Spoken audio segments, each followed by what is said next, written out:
Ég heiti Lárus Thorlacius og ég eðlisfræðingur. Ég fæddur og uppalinn í Reykjavík. Þannig bara svona frekar hefðbundna æsku. Alinn upp í Háleitiskverfinu. Ég hvar fyrst í Álftamýraskóla og svo reyndar 1 ár í Ármúlaskóla og fór þaðan í menntaskólann í Hamrahlíð. Foreldrar mínir voru bæði kennarar og reyndar báðir afa mínir voru skólastjórar og önnur amma mín kennari, þannig að það kannski komið eitt óskaplega óvart að ég hafi lagt fyrir mig að minnsta kosti kennslustarf að hluta. Mamma var sérkennari og hún kenndi mér annars lestur og kenndi mér að lesa frekar ungum. Ég var 4 ára þegar ég byrjaði að læra að lesa hjá henni og framhald af því þegar ég var 5 ára þá var ég settur í minnir að heiti skólaþroskapróf. Þar komum spenna þeirri niðurstöð og alltaf að hleypa mér í skóla sem var það sem að rauninni ég hafði verið að sækjast eftir því ég yngstur af 4 bræðrum og eldri bræður mínir þeir fóru alltaf á morgnana í skólan og ég kunni því fyrkilega víst að vera skilin eftir. Þannig að ég vildi gjarna komast í skóla og þess vegna þegar ég var 4 ára afmælinu mínu þá mætti ég með lestrarkvið til mamma og svo þegar nú þetta tími mér hefði sagt að maður að vera orðið 4 ára til að lesa. Og í framhaldi af því þá fóru við þegar að aðrir í fjölskyldunni fóru í skólan að þá fóru við og lögðust í hjónarúm foreldra minna og ég fór að lesa. Fyrst var þetta barnagaman í maður rétt sem var eitthvað nýlegt hver þá sem var notaði lestrarkennsla en síðan var farið yfir í svona klassíska íslensk lestur á þess að ég lærði að lesa af Íslendingasögunum. Þannig að hann byrjaði á Laxdæla í maður rétt og síðan Grettissögu. Hendaði í sögu þar á eftir og þetta var alltaf við síðan sára lítið hvað ég var að lesa en þetta var svona ágætis æfing í tækninni. Og síðan sem byrjaði ég í skóla. Það svo sem gekk ágætlega, ég var 5 ára í 7 ára bekk en ég fæddist nefn í árun og var þessum tíma sæmilega stór eftir aldrei þannig að þetta var ekkert stór mál að vera ungur í skólanum og þetta held ég hentaði mér ágætlega.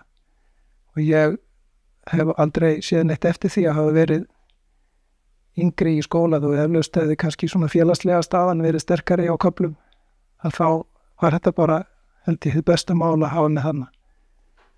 Og gekk ágætlega í skóla og rauninni eiginlega eftir þess að leið á námið þegar ég kom úr grunnskóla yfir í framhaldsskóla og þannig í háskóla og í framhaldsskóla gekk yfir bara betur og betur og ég held að það hafði tengst í að þannig var ég svona eftir þess að leið á var ég farin að einbeita með meira aðhlutur sem ég hafði svona meira áhuga á sá að það laus við ýmislegt annað sem kannski höfðaði minna til mín.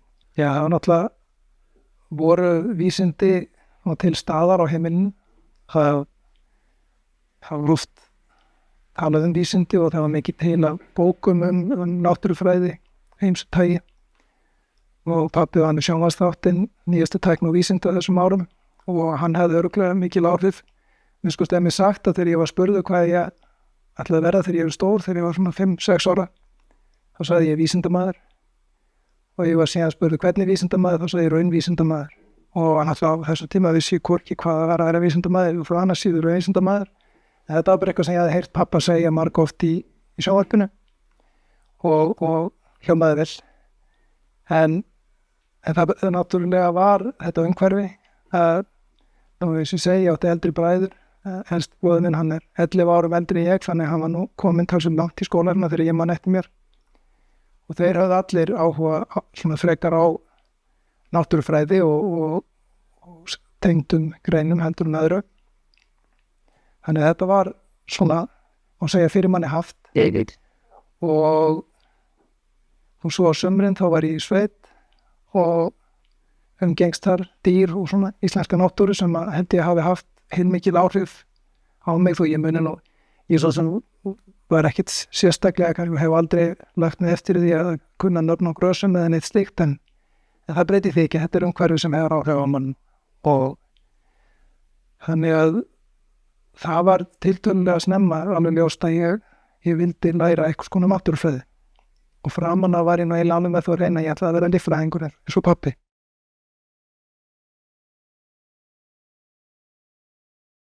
þegar ég byrjaði í menntaskóla þá valdi ég náttúrufræðibraut og ég valdi valáfanga alveg frá fyrsta misseri í líffræði. En svo þegar sem leið á menntaskólana þá fór ég að finna að það var ýmislegt annað sem togaði meiri í mig. Og það var síðan bara síðasta eða haustið síðasta árinu sem ég ákvað að ég ætlaði að bæta við mig og læra líka, taka líka það sem kallað var eðlisfræðibraut. En þá var ég nú orðin svolítið sett fyrir þannig að ég náði nú ekki taka nema bara rétt svona skilduna á þeirri braut með þannig ég var ekki með neina valáfanga í eðlisfræði en eitt slíkt í menntaskólanum. Ég hef svo lært mikið af stærðfræði, tók alla stærðfræði sem var í boði og hún svona átti vel við mig líka. Það er svo að hvarfla aldrei að mér að vera stærðfræðingur. En þó kannski sem myndi segja svo eðlisfræði sem ég stundi sér nú steppinu þessi nærri því að vera ég sé ekki á þeim stað að stærðfræðingar myndi náttúrulega aldrei gangast við með sem stærðfræðingi og eðlisfræðingar eins og kannski fyrir kalla mig það frekar eðlisfræðing og köpnum en þarna var sem sagt komin hann fram í svona í lok menntaskólans þá var ég fann að huga meira yfir í efnafræði. Það var kannski vegna þess að bróðir minn var að læra efnafræði, kannski vildi ég bara vera efnafræðingur eins og hann. En það var annar bróðir minn í læknisfræði en þá hugaði hann aldrei til minn að fara þangað þá leiðina. Og síðan gerist hann bara á alveg á síðustu metrunum að ég skipt skoðun. Þegar ég útskrifaðist vorið 1981 var það næst. Svo ég útskrifaðist úr framhaldsskólanum 84 útskrifaðist ég á Háskólanum. En vorið 81 þá var ég alveg með þá hreinu að ég ætlaði að vera efnafræðingur. Ég fór í eitthvað svona stutt blaðaviðtal, ég hafði verið dúks þarna í MH og spurði hvað ég ætlaði að gera. Tíðinu ég sagðist alltaf að fara að skrá mig í efnafræði. En viku seinna þá skráði ég mig eðlisfræði og sé ekki eftir því. Ég var ekki umbrendar að mér, hefði örgulega vegna ágætlega og hefði kunnað ágætlega við mig í efnafræði en ég er líka mjög sáttur að lefa það sem ég er núna. Gerðist þetta á einni viku á skiptum skoðan? Ég held að það hefði verið meira það kannski að ég áttaði mig betur á því. Ég held ég hafi nú smá sem að verið búin að færast í þessa átt. Og á þessari viku ég fórum í ferðalag útskriftarhópurinn, fjallgöngur og eitthvað stað svona í því og kannski bara í samræðum okkar í milli þá áttaði ég mig á því að það sem mér hefði fundist áhugaverðast þarna undir lokin, það hefði verið eðlisfræðin og í síðasta eðlisfræðinámskeiðinu sem ég tók þá var Vésteinn Rúni Eiríksson að kenna okkur og hann hefði nú metnað til þess að reyna að sýna okkur svona heldur nýrri eðlisfræði heldur en gengur að gerist í framhaldsskóla en hann sýndi okkur dálítið takmörku afstæðiskenningunni og síðan skammtafræði líka.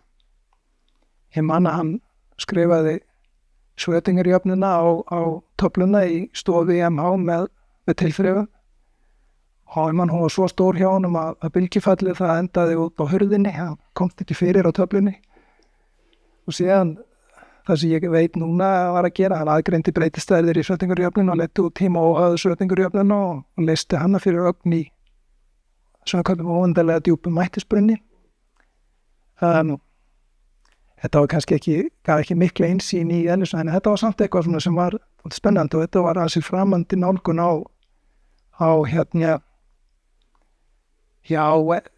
efnið af þessi svona stærðfræðilega framsetning á þessu og það er svo hann útskýrði fyrir okkur að þetta þarf maður að gera ef maður vill skilja efnisheimin á stuttum vegalengd.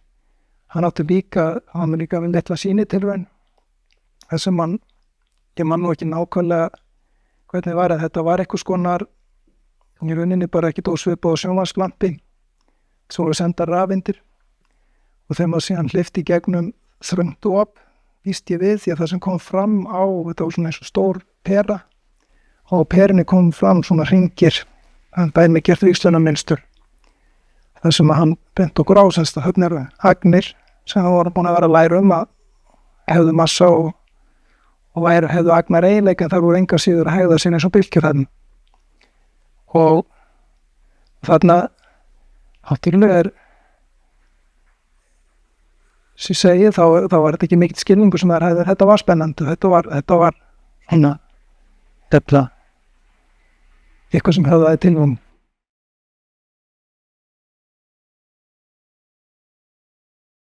Og ég myndi segja að það fengi frekar gott nesti úr NH, sérstaklega úr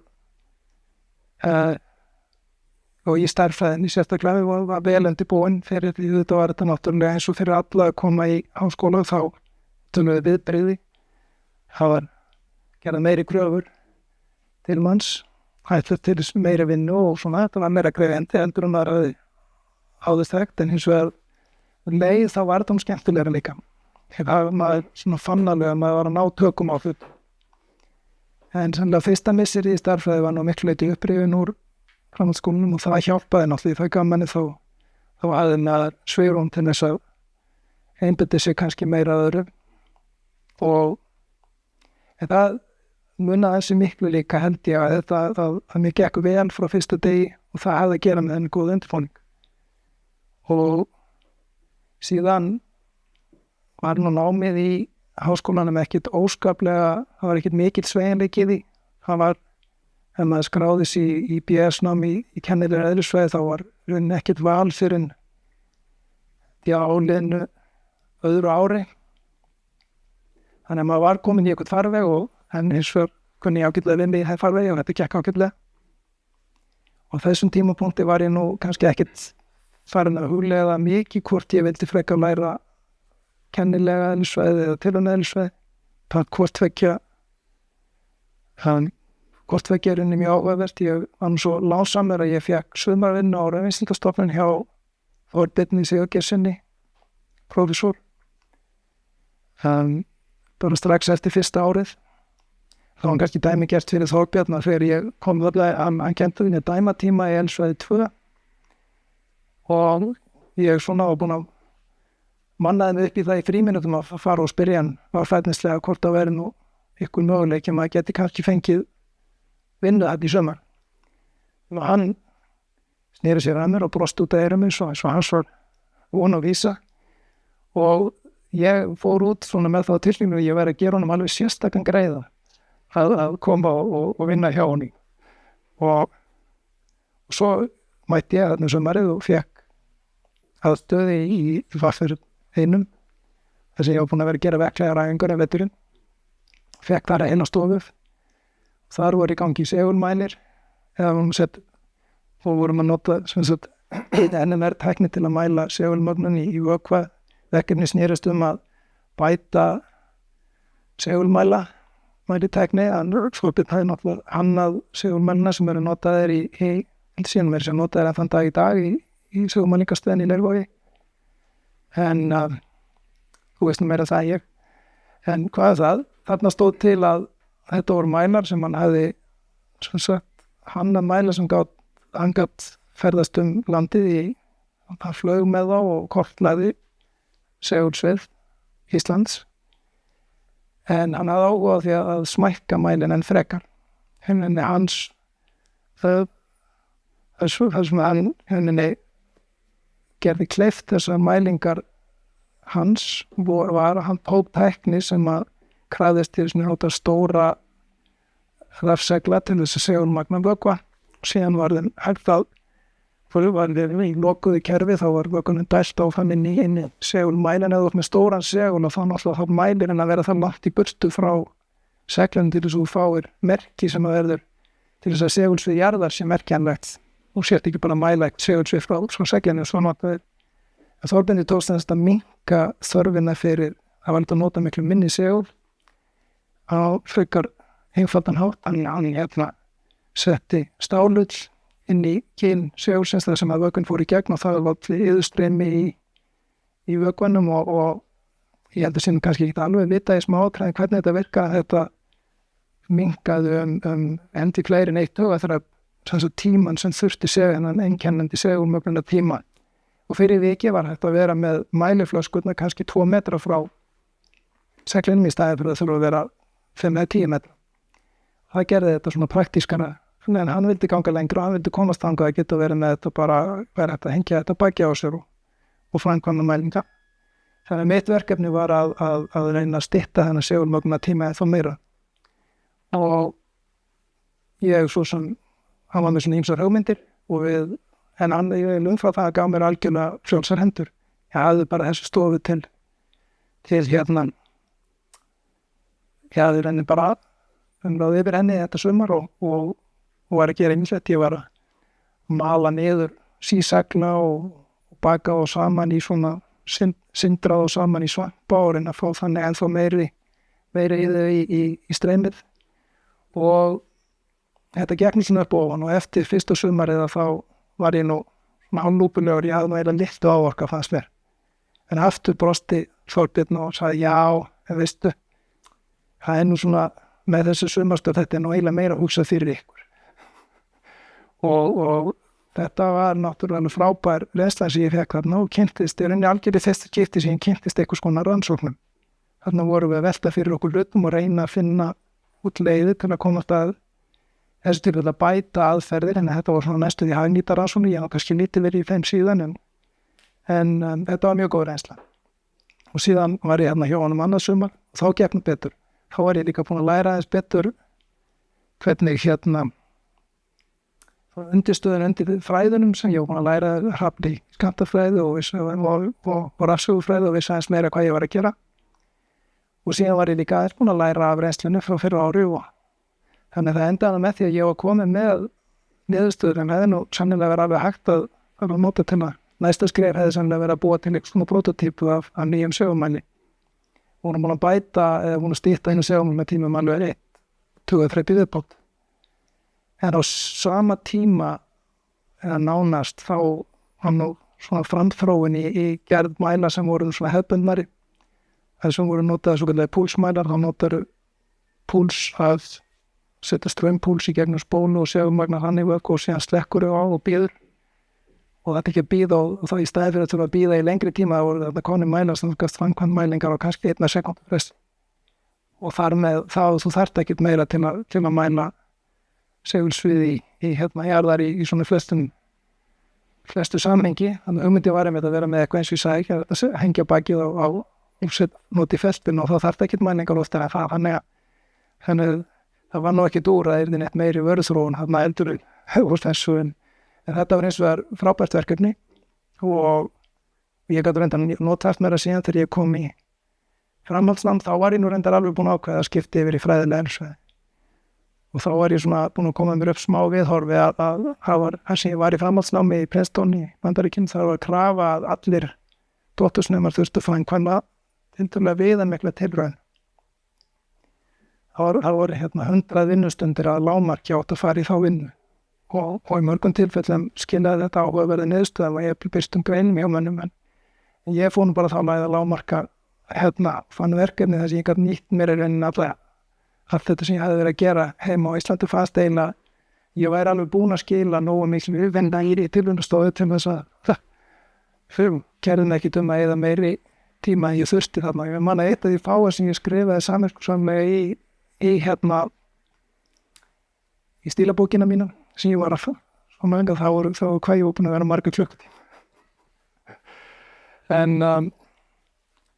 En ástæðan fyrir því að ég hafði valið í rauninni kennilegu hliðina frekar en tilraunasvæðina var annars vegar kannski að hún hafði meira tilmynd þrátt fyrir allt.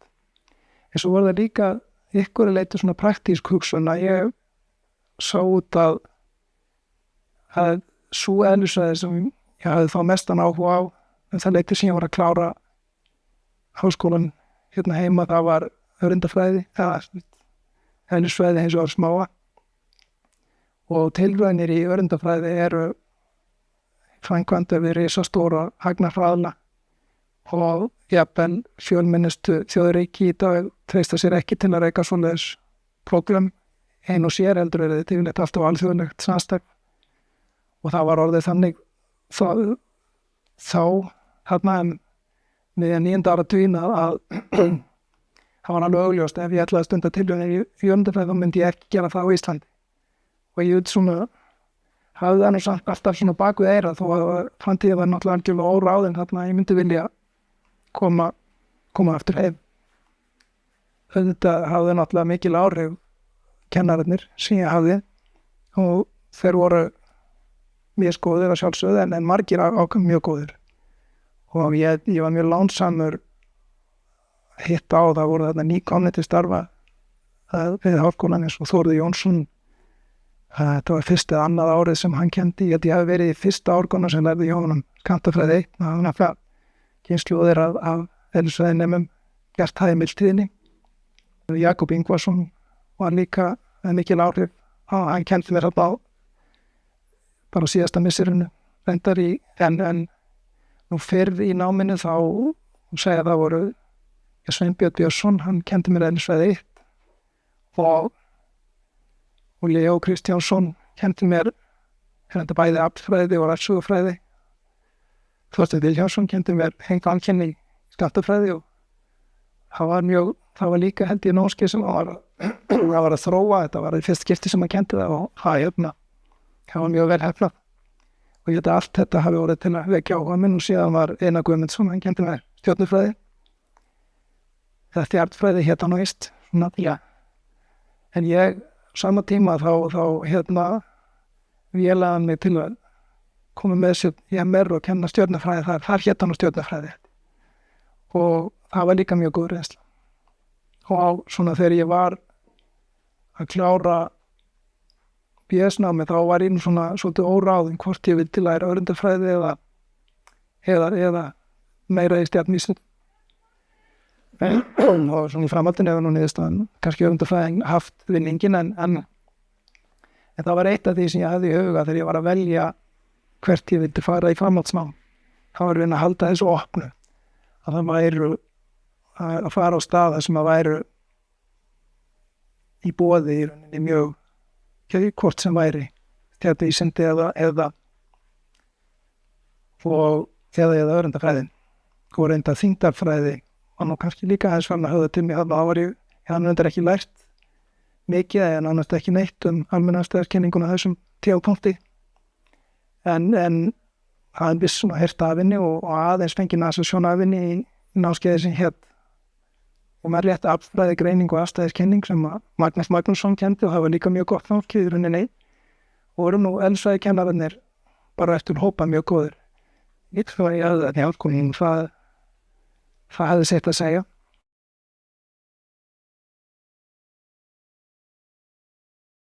Ég svona velti þessu aðeins fyrir mér svona meðan á náminu stóð eða sá nú alltaf fyrir mér ég myndi sannlega fara til Norðurlandana eða Bretlands og það var kannski ekki síst vegna þess að ég þekkti Bandaríkin nánast neitt. Ég hafði alltaf að sé bíómyndir eins og aðrir en hérna ég aldrei komið til Bandaríkina og hafði svona held ég bara heilmikla fordóma gagnvart Bandaríkinu og það var kannski hluta til svona meðvituð ákvörðunar að komast yfir þá fordóma að ég fór að skoða Bandaríkin sem möguleika og Þórður Jónsson hvatti mig mjög eindregið til að gera enda var hann sjálfur nýkominn heim hafði lært við Harvard svo þá var það úr að ég fór á Fulbright stofnunina og sankaði mér svona einhverju efni bæklingum frá hinum og þessum háskólum og svo fann ég það reiðublað sem ég gæti fyllt út og sendt á háskóla þannig að maður bað það var svona svolítið öðruvísendur en núna og alltaf ekki komið neitt þannig að maður sendi í pósti beiðni að fá umsóknargögn tilbaka sem maður gæti þá síðan fyllt út og sendt í pósti og ég valdi einhverja 10 skóla og Þórður ræðlaði mér að velja bestu skólan og svo einhverja sem væri ekki alveg jafn góður til að hafa til öryggis og ég sendi þetta plagg frá sem að fann hérna á Fulbright stofnunina á svona grunn upplýsingum hvað ég hefði áhuga og hvað ég vildi gera sendi þetta á 10 skóla og ég fekk svar frá nokkrum skólum meðal annars Harvard og Stanford þar sem þeir sendi mig tilbaka póstkort sem ég átti að fylla út þar sem að beðið minni upplýsingar en ég var búin að senda þeim og svo átti ég að senda þeim $5 með þessu póstkorti og þá myndi þeir senda mér upplýsingar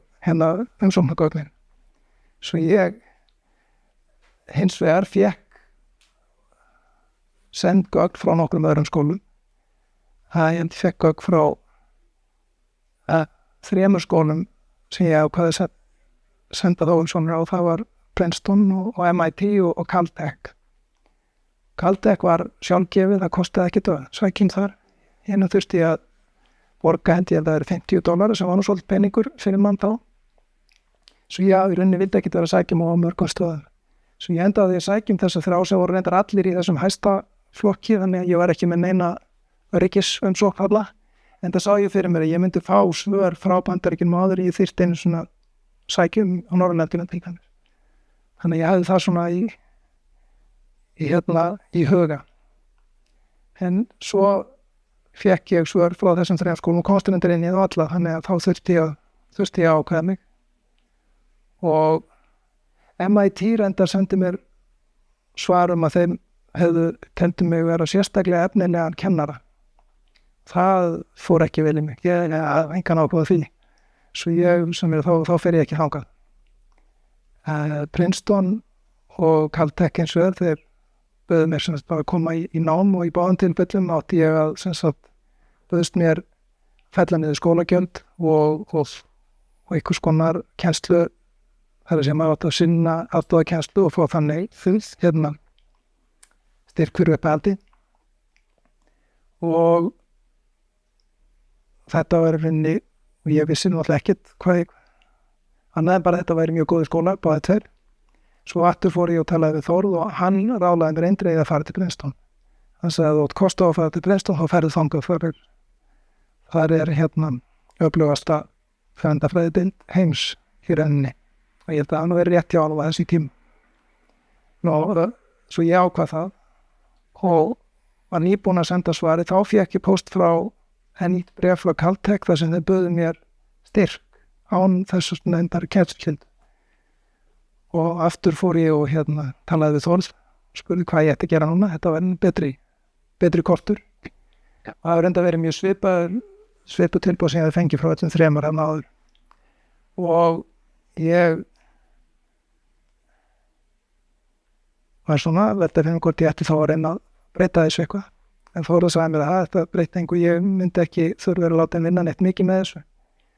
Og ég vildi ekki fara til Caltech, það væri bara mengun og ég sagði aldrei til sólar í Pasadena.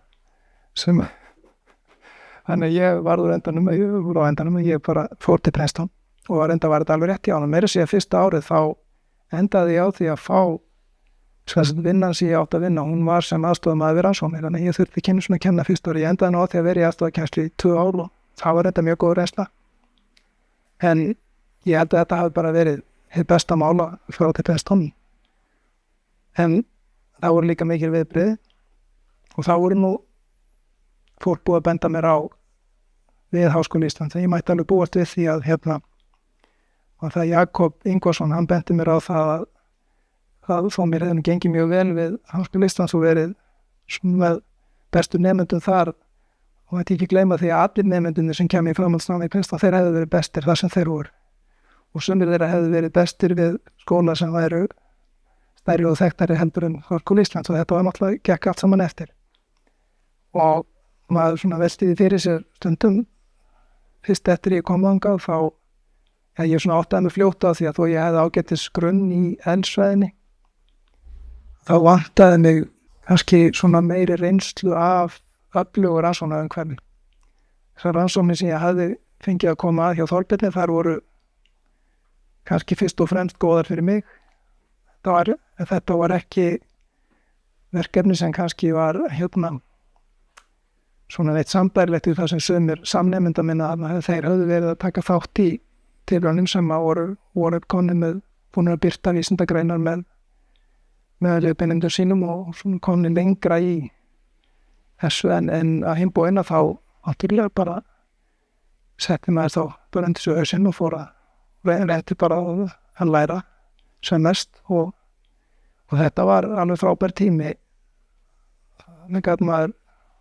Þarna lærði ég í fyrsta skipti til dæmis almennu afstæðiskenningu og þar var kennarinn Edward Witten sem var þekktasti örndafræðingur þá og sennilega bara núna líka, og hann svona bar höfuð og herðar yfir aðra í faginu strax á þessum tíma, þá væri hengur þarna.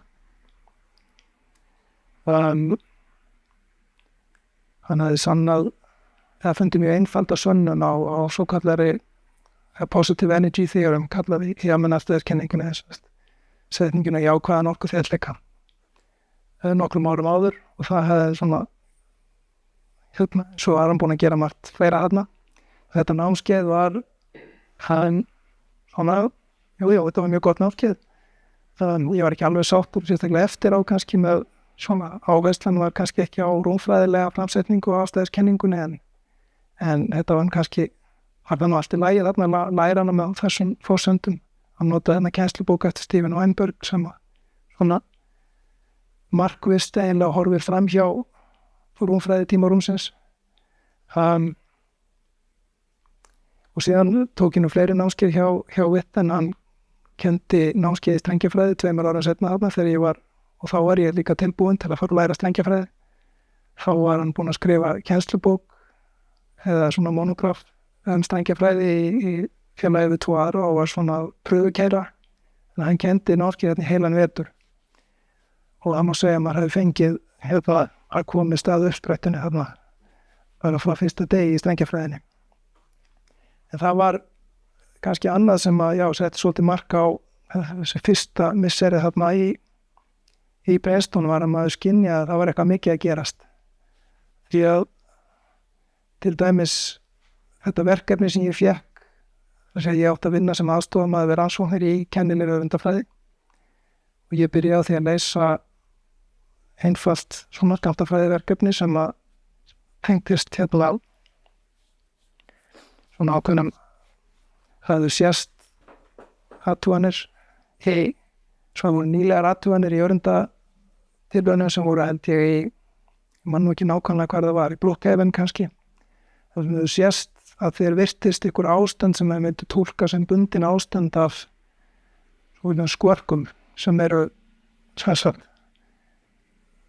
ofursamhverfar ofursamhverfum kenningum eða supersymmetri kenningum. Þá eru til agnir sem að svara til agnuna sem við þekkjum úr viðtekna líkani öfundafræðinu, og það eru náttúrulega kvarkarnir sem róteindir og nifteindir eru úr, að það eru til tilsvarandi agnir sem að hafa ákveðna eiginleika, og þarna töldum eins og vera konni með fyrstu mæli sem staðfestu tilvist ofursamhverf, eða það var með skustu tilgáta hann. Síðan var nú þetta kannski líka til að opna augum að svolítið fyrir því hvernig öfundafræðin gengur fyrir sig, því að þetta voru mælingar upp á 3 eða 4 sigma talið öruggt að það væri frávik frá bakgrunni. En síðan við frekari mælingar að þá tók nú bara bakgrunnurinn yfir þetta hvarf, þannig að mitt fyrsta verkefni þannig, það reyndist nú kannski vera að reyna að útskýra til hennar niðurstöður sem voru engar niðurstöður, en það er nú kannski algengara heldur en það margir gera sig grein fyrir í vísindunum. Og svo þegar ég var búinn að leysa þetta, en það var í rauninni bara að leysa söðningarjöfnun í ákveðinni típa mætti, og þetta svona gekk bara vel, tók ekki langan tíma. Ég var að þessu fyrir einn lág, heiti Kiara Nappi og öfundafræðingur varðnaði Princeton, hún reyndar eiginkona Edward Witten, en hún var sannsagt með þetta verkefni og var að velta þessu fyrir sér. Og svo þegar ég kom til hennar og var búinn að leysa þetta, og hann leyst ágætlega þetta, en þá þetta bil og nú orðin ljóst að við vorum að reyna að útskýra eitthvað sem þurfti ekki útskýra. Og svo ég spurði hana hvort það væri eitthvað fleira sem ég geti gert, eða hvort ég ætti að tala við einhvern annan í rannsókn, og hún sagði, veistu, þú skalt bara fara núna og læra sem allra mest í námskeiðinu svo að taka og vera tilbúin sem fyrst, en við erum öll bara að læra strengjafræði núna. Og þannig að þetta var, og strengjafræði er sem sagt kenning sem að henni er ætlað að vera sem kalluð sameiningarkenning hann eðlisfræðinnar. Það er svona verið leiðarstef í gegnum eðlisfræði, að kennilega eðlisfræði í nokkuð langan tíma að reyna að finna kenningar sem að geta sameinað lýsing á mörgum fyrirbærum sem annars væri talin óskild. Svona eitt fyrsta dæmi þetta er náttúrulega kenningar Newtons, þess að mann er með kenningu þessi sama þyngdaraflið sem að sé að halda því, sem stýri því hvernig himintunglin ganga og hvernig ávextir falla til jarðar.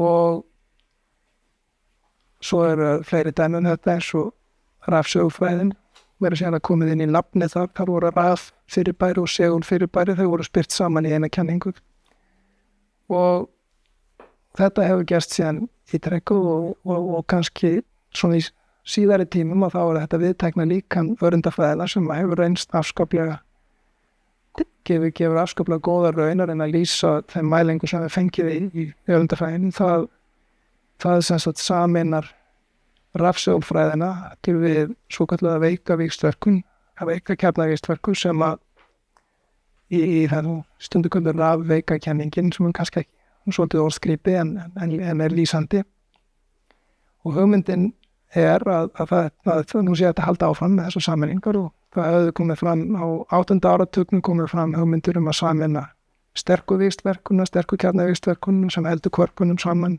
heldur þeim inn í kjarnindum við hinnar víxtverkanirnar en það var alltaf út undan sem sagt þyngdarfræðin alltaf svolítið sér á bóti henni lýst með afstæðiskenningunni og hún náttúrulega hennar svona verksvið svolítið annað heldur en öreindafræðinnar þyngdarfræðin ætlað að lýsa stórum hlutum eins og jörðinni og sólkerfinu og slíku meðan að skammtafræðin og öreindafræðin lýsir þessu agnarsmáa en það eins og vísbendingar að þú þurfir að séu til aðstæður í heiminu til dæmis alveg í fyrstu andartökum alheimsins í mikla kvelli eða ef þú hefur svo gefursamur að henda inn í svart holi að þá komið til í rauninni þá segir afstæðiskenningin í rauninni fyrir eigin takmörk þar að segja hún gefur forsögn að ákveðna stærðir verður henni óvandalega og eru þar að við ekki mænanlegar þannig að það ýmsar vísbendingar að það þurfi hvað annað að koma til og lengi búið að vera að leita þessari sameiningakenning og strengjafræðin átti að vera slík sameiningakenning og þarna bara sömarið 1984 þetta áður en ég kem til Princeton þá birtist grein þar sem að ollir en algjörum strengkvörfum í strengjafræðin og þeir sem höfðu áhuga á þessum grundvallarspurningum gangverk alheimsins og efnisheimsins þeir einhentu sér í að reyna að skilja þessa kenningu og reyna að nota hana til að útskýra gangmála. Þú ert stattur í Princeton þegar að þessi gerjun í rauninni að hefjast. Já. Hvernig veljum maður sér þetta doktorsverkefni í? Já, þá... Þegar skynjað á þessum tíma að það var eitthvað. Já. Það fari í gang sem að kannski. Já, þó ekki væri nema því að ég var heim með beðin að hætta að reyna að hjálpa til og var bara að læra. En ég kannski skynjaði ekki eins vel eins og aðrir hérna hversu ég hafði ekki alveg forsendu til að átta mig á því hversu mikil breyting var í gangi hérna en það var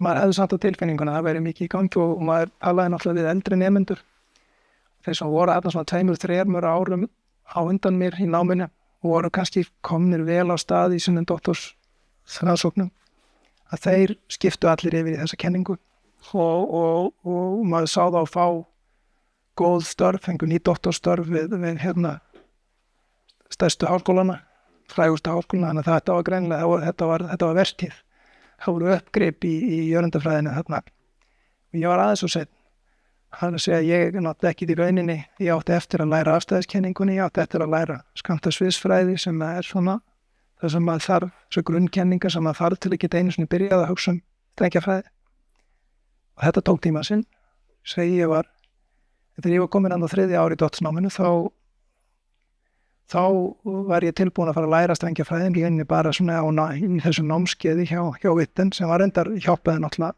honum mikið að fá það heppileg tímasetning en það má segja að ég hafa svona aðeins mistað lestinni þegar ég var síðan búin að vinna mitt doktorsverkefni þá var þetta allt orðið miklu rólegra og mun erfiðara til dæmis að fá störf sem strengjafræðingur en hvað ýtti mann í þessa átt það var náttúrulega annars, það hélt náttúrulega áfram og maður var að taka mismunandi námskeið það var enda svolítið sérstakt prógram hérna í Preston, það voru engin skyldunámskeið, maður þurfti í rauninni ekki að sitja neinn námskeið frekar maður vildi, maður þurfti bara að ná einu prófi, það kölluðu við general exam, það var endur 2 hlutum, þannig eftir fyrsta árið þá tók maður fyrir hlutan sem var nú svona kannski meira að vera að kanna, maður hefði tilhinkað sér það sem maður átt að kunna þegar maður kemur í Hamilton og síðan kom þetta almenna próf sem var, ég tek þetta í lok annars árs. Þetta var 4 daga próf, skriflegt og munnlegt og hérna tók ég eiginlega bara ennsvæðinni svo hann læði sig. Ja, það fannst manni miskust þegar maður var lærundið. Og þarna fekk maður bara eina einhver, maður fikk hann akkvæmt sömannin upp eða sömannin neður. Og hérna maður búin að vera í rauninni öndvugs með hugað með þetta próf alveg frá fyrsta degi. Því þegar maður mætir í doktorsnám hérna þá manni rétt hefti, þykkt hefti og það eru gömul próf. Þessu prófi og ég man þegar ég fletti gegnum þetta hefti í fyrsta skipti þá leist mér nú ekki að bleikuna. Þetta voru ekki dæmi sem ég kerði að og spurningar sem ég taldi mig að mikið erindi í. En svo þurfti maður átt að segja á því að til að fá 10 á þessu prófi þá þurfti maður að svara helmingnum. Það gat alltaf valið sér frá og til að ná þá þurfti maður ekki nema helmingnum af því. Þannig að þetta var nú svo smá saman náttúrulega. Eitt af því sem var markmiðið með þessu var hjá þeim og þeir hvöttu okkur nemendurna til að mynda hópa þess að við myndum styðja hvert annað í náminu og myndum hjálpast að og í þessum og síðan tók maður líka námskeið eins og þessi afstæðiskenninga námskeið hjá Witt en ég tók líka námskeið hjá James Peebles í þekktur stjarneðlisfræðingur, heimsfræðingur nýbakaður Nóbelsverðlaunahafi. Hann kenndi mér safneðlisfræði sem var svona annað gat kannski í pensuminu frá Háskóla Íslands. Ég hafði ekki lært neina safneðlisfræði, heiti geti. Það var reyndar alveg frábært námskeið. Og síðan lærði ég líka, sat ég námskeið í stærðfræðilegri eðlisfræði hjá Elliot Leib og Arthur Whiteman. Þannig að ég svona prófaði ýmislegt og það var margt í boði þarna. Ég sat líka eitt námskeið í þétternisfræði hjá Philip Anderson og þetta náttúrulega mjög stór nöfn í eðlisfræðinni. Og eins og eitthvað sagði mér nú áður en að ég lagði á stað hefða heimann til að fara til Princeton og mér sagt að þar myndi ég yrða á vegi mínum áskaplega færir eðlisfræðingar, bæði kennaraliðin og kannski ekki síður með að nemynda heldur. En mér var sagt að kennararnir þarna þeir væru ýmist búnir að fá Nóbelsverðlaun eða ætti eftir að fá Nóbelsverðlaun eða þau var alveg rasandi yfir því að hafa ekki fengið Nóbelsverðlaun. Og Peebles var náttúrulega í þessum flokki að eiga eftir að fá Nóbelsverðlaun en hann var sko ekki rasandi yfir neinu. Hann var afskaplega hóvær og hæglátur nánast. En hins vegar alveg frábær kennar og svo kenntist ég honum nú setna á ferlinu líka sem samstarfsmanni þegar ég kom setna til Preston og var að kenna það og ég vil nú segja hann sennilega það ekki margir eðlisfræðingar sem standa á sporðið þegar kemur að svona bara almennri kunnátt og hann rauninni með þetta nánast bara allan tíma eðlisfræði í fingurgóminu. En þannig að þetta var margt í boði og ég hitti reyndar mestum tíma þarna fyrstu 2 misserin þá var ég annars vegar fór ég í hádegin og hitti einu sinni í viku í hádeginu var sem kalluðu Gravity Group lunch og þar var svona yfirleitt svona einhverju fyrirlestrar og það lættu samlokur og spjölluðu eins og bara gengur og gerist á mörgum háskóla en ég vissi ekki þá að ég náttúrulega var að verða vitni að mjög merkum rannsóknum þarna. Þetta var stór þáttur í þessum rannsóknum voru David Wilkinson, hans rannsóknir á 3 gráðu bakgrunnsgeisluninni. Þarna voru þeir ennþá að setja efri mörk á strúktúrin í henni. En ég man, við þóttu það svo merkilegt að tala við doktorsnema á honum. Það hvarflaði ekki að neinu þeir annað en að þessi strúktúr væri þarna. Þeir voru semst að skoða bera saman hitastigið í þessari geislun sem kemur að til okkar alls staðar og kemur á einu stað á himninum og öðrum og þeir gátu að þessum tímapunkti held ég greint og konum með mælingar sem gátu greint að niðri held ég svo delta T á móti T upp á 10-3, kannski 10-4, sá ekki neitt. Það hefur búin að vera að þessu held ég áratugi. Þeir að segja þarna, já frá því 60 og eitthvað held ég, bara frá því að gestinu var upp hérna uppgötu. En þeir voru alveg samfærir að þetta væri 10-15 þá myndi þið sjá þetta. Og mér fannst þetta það merkilegt að því að hvernig gátu þið verið svona vissu, hvernig gátu þið haft búið svona mikið traust til fræðana en auðvitað var þetta alveg rétt hjá þeim og í dag náttúrulega er þetta í rauninni þegar menn lesa ótrúlega miklar upplýsingar út úr ítalegu manningum hana. Og það sem ég hafði enga hugmynd á þessum tíma var það að Jim Peebles sem var kennari minn í safnæmisfræði hefði rauninni lagt grunnina eftir þessum fræða og fekk síðan Nóbelsverðlaun fyrir nokkrum árum. Þarna í miklum tíma og síðan var vildi nú svo til að akkurat þetta ár þarna í Princeton var heimsókn íslenskur eðlisfræðingur, stærðfræðingur eðlisfræði Jóhannes Vigfússon sem var búsettur í Sviss og held ég hefur verið bara alla sem ferill. Hann var hérna í heimsókn hjá Elliot Leib og þá mætti ég dálítið á seminar hjá þeim og svona umgeist þann rann svona hóp svolítið félagslega og var nú alveg alvarlega að hugsa að leggja það fyrir mig líka. En einhvern veginn tókaði nú örendafræðin í mann og það var kannski vegna þess að það var eiginlega sá rannsóknarhópur þetta sem var sýndi manni minnstan áhuga. Þeir hefðu nóga stúdentur sem voru alveg til í að allir vildu komast að hjá þeim. Það var sagt að eina leiðin til að komast að hjá þeim var að taka námskeið í skammtasviðsfræði, reikna öll heimadæmi og helst öll rétt. Ég veit náttúrulega núna að þetta var náttúrulega ekki alveg rétt, en þetta var það sem við sögum hver öðrum þarna nemendurnir og svo auðvitað einnig maður sér í þetta og það kannski var vegna þess, ekki síst vegna þess hvað maður var mikið í þessum dæmareikningi og ég svona bara var að átta mig á því smá sem að það bara, mér finnst fátt skemmtilegra heldur en að reikna dæmi og finna þau gangu upp og þetta eru mínar rannsóknir, þeir eru fyrst og fremst slúortum það að auðvitað fer heilmikil tími en að finna réttu dæmin til að reikna og kannski mestur tími en þegar það tekst að finna réttu dæmin og þegar tekst að reikna það er alveg ólýsanleg tilfinning þegar allt smellir saman og þarna fekk maður það svolítið sem sagt maður fekk þessa tilfinningu líka þegar maður reiknaði flókin dæmi við skilaði það voru yfirleitt svona vel yfir 50 blaðsíður aðskrifaðar sem maður skilaði inn hverjum heimandamarkanti þarna og það var gaman að sjá þegar maður er búin að reikna marga blaðsíður að sjá hvernig þetta allt svona fellur í ljúfa lög og gengur styttist út það sem á að styttast út og svona fræðins og þarna hafði þetta náttúrulega hann kostað þessi dæmi sem voru lögð fyrir þau höfðu svör það var þetta gangi út frá því vísu að þetta myndi takast en maður leiði nú hart að sér en þarna semst finn ég alveg ég er á réttri leið held ég og það þannig að þetta svona þegar ég horfum á öxl þó ég hafi kannski ekki meðvitað verið að taka mjög svona ákveðnar ákvarðanir heldur meira bara svona leiðist hingað og þangað og þá var það nú sannlega engin tilviljun hvar maður endaði og ég tek semst þetta próf tók það hana eftir 2 ár og það gekk nú sannlega öllum prófum sem ég teki þá gekk þetta nú þetta var bara erfitt próf og en sem betur vera þá þurfti gat maður bætt upp með mann gekk vel í einum þætti þess þá gekk það betur maður þurfti ekki að ná öllum pörtunum og reyndar svona skondið út frá því sem ég hef síðan lagt fyrir mig ég held að sá hluti af prófun sem ég gekk verst og það var almenn afstæðiskenning mér gekk alveg bölvanlega þar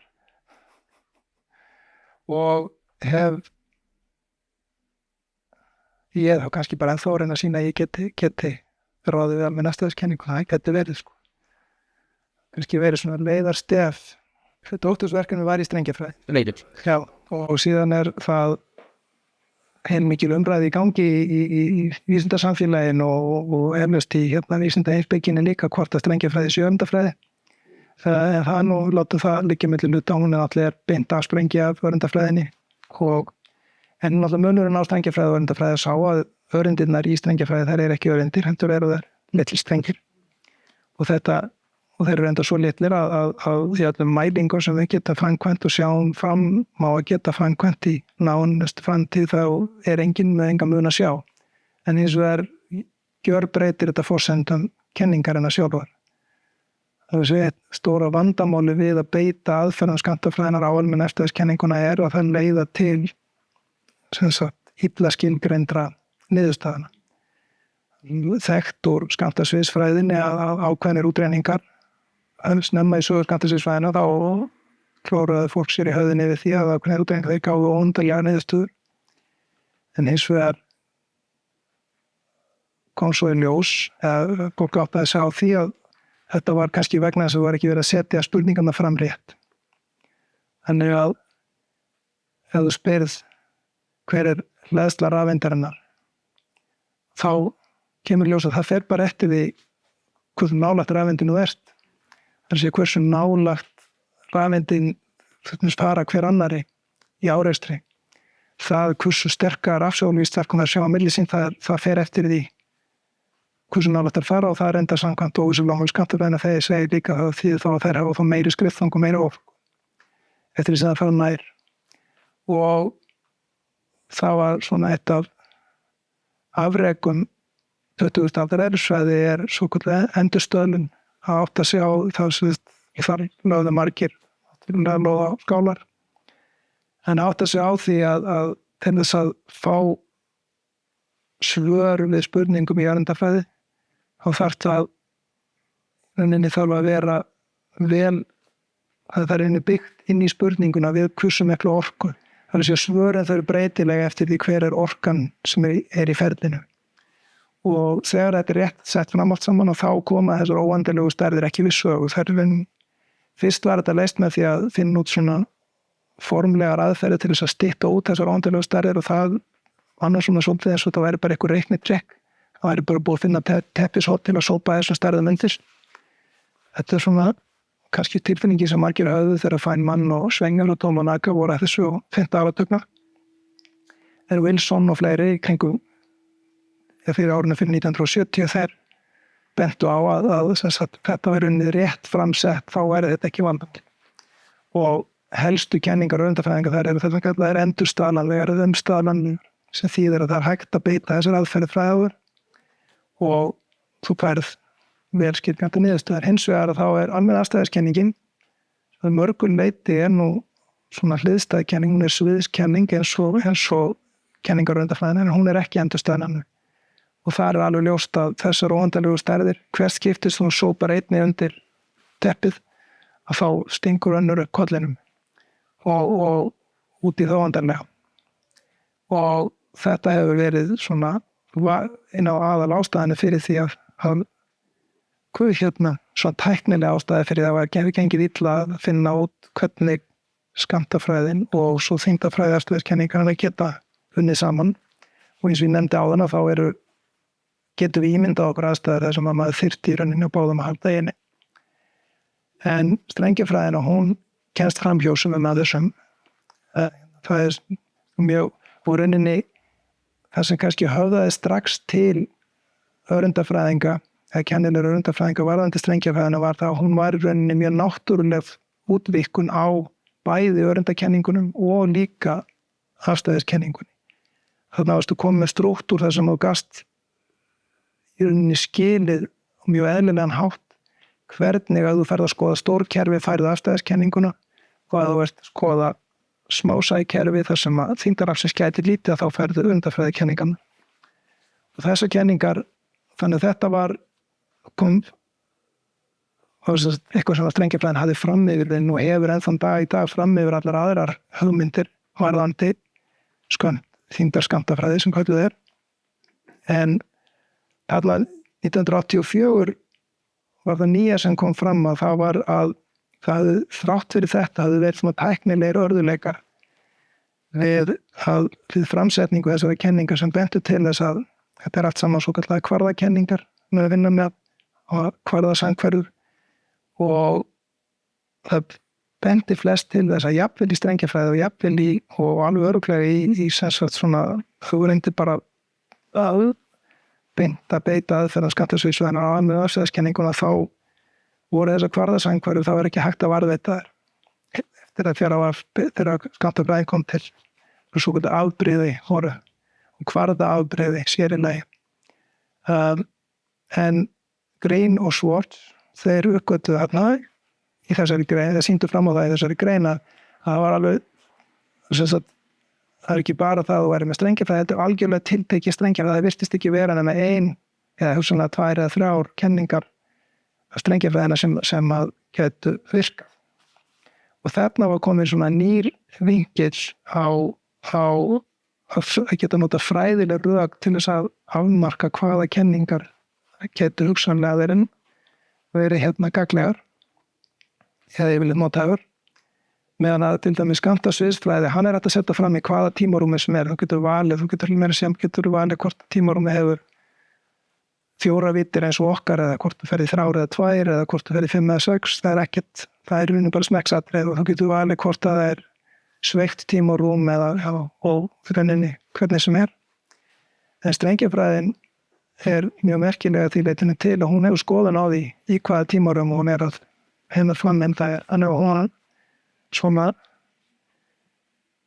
ég held að ástæði fyrir því að hún höfðaði svona sterkt til að þeirra sem stunda kennilega eðlisfræði var kennilega öryndafræði var annars vegar þetta að hún leysti þarna ákveðin tæknilega vandamál sem hafði verið mjög erfið að eiga við og hún gerði það á svona mjög stærðfræðilega snirtilegan hátt og virtist vera með innbyggða í sig svona stærðfræðilega strúktúr sem væri hægt hugsanlega því það er náttúrulega alveg ljóst að við munum ekki framkvæma tilraunir þar sem að reynir á þyngdarfræði og skammtafræði samtímis neinum tímapunktin eitt alveg það að vera þá með kenningu sem hefur þá það sem er búið að skera niður hvaða möguleika við höfum í framsetning það getur hugsanlega, það kemur aldrei í staðin fyrir tilraunir en það er óneitanlega mjög hjálplegt það þýðir að það get ekki hlaupið bara út úr suðu með hugmyndir heldur þurfa að uppfylla ákveðnar sem það er ákveðnar stærðfræðilega kröfur sem að kenningar þurfa núna að uppfylla. Þannig að þegar ég var þarna í náminu og var búin að prófa ýmislegt en mann sérstaklega eftir því að vera í hún bara svona grimmveisla hjá einum samnemanda þannig endringi, þannig að vera ári og undan með sávar reyndar í tilrauna öryndafræði og þar voru meðan leiðbeinandi hans var mættur og hann var nú seinna deildarforseti þarna í honum, hann var þessum tímapunkt bara prófessor í tilrauna öryndafræði og maður hafði svona tilfinningunni að tilrauna öryndafræðingar hefði enga sérstakann áhuga á strengjafræði og jafnvel frekar á mótin en hitt af því að hún var að taka til sín mikið af athygli sem sagt kennilegu eðlisfræðingan og hún var að taka til sín mikið fjármagn líka náttúrulega þar með og það var svona svolítið tókstreita þarna á milli en þessi tilrauna eðlisfræðingur hann segir við mig þarna eftir við sátum þarna úti í garði ykkur staðir í Pennstal að ef þú ert ekki að fást við strengjafræði í dag þá ert ekki að fást við grundvallareðlisfræði og ég býst við að þetta hafa haft meira áhrif á mig þetta var tilrauna eðlisfræðingur sem segir þetta við mig hendur hann ef einhverju kennur mjög fræðin en það. Svo þetta hefur eflaust haft sín áhrif líka en ég vonur þetta komið svona á þann stað þarna ef ég ætlaði að fara í öryndafræði þá yrði ég að fara í strengjafræði það var það eina sem var í boði eða fara eitthvað annan átt. Það hefði mér að hægt líka. Þetta er sem sagt eftir í lok annars árs í Princeton þá tók ég þetta próf ásamt náttúrulega öðrum í árgangnum og þegar við komum til náms þarna 2 árum áður þá man ég það var held í 24 í árgangnum og af þeim voru 17 eða 18 sem sögðust alltaf að fara í kennilega öryndafræði. Millitíðina hafði nú kvarnast úr hópnum aðalega vegna þess að fólk hafði fengið tækifæri til þess að vinna í öðrum rannsóknarhópum að uppgöta að það var bara margt annað sem gat verið spennandi. Þannig að þarna á komið þá var nú orðin heldur fámennari hópur, ekki 5-6 sem ætluðu að leggja þetta fyrir sig. En öryndafræði, rannsóknarhópurinn í öryndafræði frekar stór þarna og það var í rauninni ekkert skipulagt ferli sem að færði mann eða kom hann í samband við leiðbeinanda, maður þurfti í rauninni að fara bara og ganga röðina og banka dyr og auðvitað aftur var maður búin að kynna sér aðeins hvað voru að gera hvað. En það voru þarna nokkrir leiðbeinendur sem voru að vinna í strengjafræði sem komu til greina á náttúrulega vittin. Ég var reynda búin að vera hjá honum í námskeiðum og ég fór nú í frímínútum hann að vorið, bara í byrjun árs þarna á 3. ári. Svona eiginlega fyrst ég var í Princeton þá fannst mér rétt að fara og spyrja vittin hvort hann myndi að taka með að sér sem dóttursnema. Spurði hvort hann væri með eitthvað verkefni fyrir dóttursnema. Og það var svona svolítið skrítin upp að koma því að hann stóð þarna og hugsaði málið drjúga stund. Ég veit ekki hvað var langt tíma, það var mjög, maður fékk á tilfinninguna að það hefði bara verið heil eilíð, kannski verið hálf mínúta. Svo lítur hann upp, nei, en þér velkomið að tala við mig með eitthvað verkefni sjálf, sagðist að skoða. Og sem mér, ok, hann hefði kannski getað sagt þetta fyrir hans, en ég var nú, ég myndi mér hann hafi verið að húsa verkefni. Kannski var hann að fara í gegnum fjöldan allan af verkefnum og sá þetta ekkert þeirra væri neitt sem ég myndi ráða við, ég veit það ekki. En í öllu falli, þá hafði þetta nú ekkert slæm áhrif á mig því í rauninni var nú einu búin að gera mig grein fyrir því að ég ætti betur skap við aðra þarna heldur en vittin. Og fljótlega þá ákvaði ég að ég vildi helst komast að hjá Curtis Callan sem var annar prófessor þarna. Hann var myndi verið þekktur úr öfundafræðinni, en maður var búin að vera stunda hefðbundnari öfundafræði, heldur að strengifræði áður. Svo gæti Callan-Simansik jafna í endurnólmarafræðin hefði verið þekkt og rétt áður en að ég ánámi í Princeton þá hafði hann fundið svo gæti Callan-Lubokov effekt sem að tengist seguleinskautum í skammtasviðsfræði. En þetta voru mjög áhugaverðir hlutir, en þarna var hann komin á kaf í strengjafræði og var að skoða hvernig strengir, ég talaði áðan að strengir hafa skoðun á því hvaða tímarúmið ferðast í. Og Callan var einmitt einn af þeim sem að það bentu á að strengjafræði ekki nóm eða hún vill sem sagt helst í sinni einföldustu mynd, vill hún hafa 26 vitir í tímarúminu. Síðan nú þær strengjakenningar sem að ganga betur upp, þar það komin í 10. Það engar síður fleiri en 4, þannig að strengjafræðin hefur nú, og strengjafræðingar hafa komið með ýmsar mjög svona áhugaverðar leiðir til þess að útskýra hvers vegna við skynjum 3 rúmvítur og 1 tímavit en ekki 9. En umfram þetta þá strengjafræðin líka dálítið kresin á hvernig sveigja tímarúmsins og í rauninni vill strengurinn ekki ferðast í tímarúmi nema að þetta tímarúm uppfylli jöfnur sem eru beina alhæfingar jöfnur masstöðurkenningar.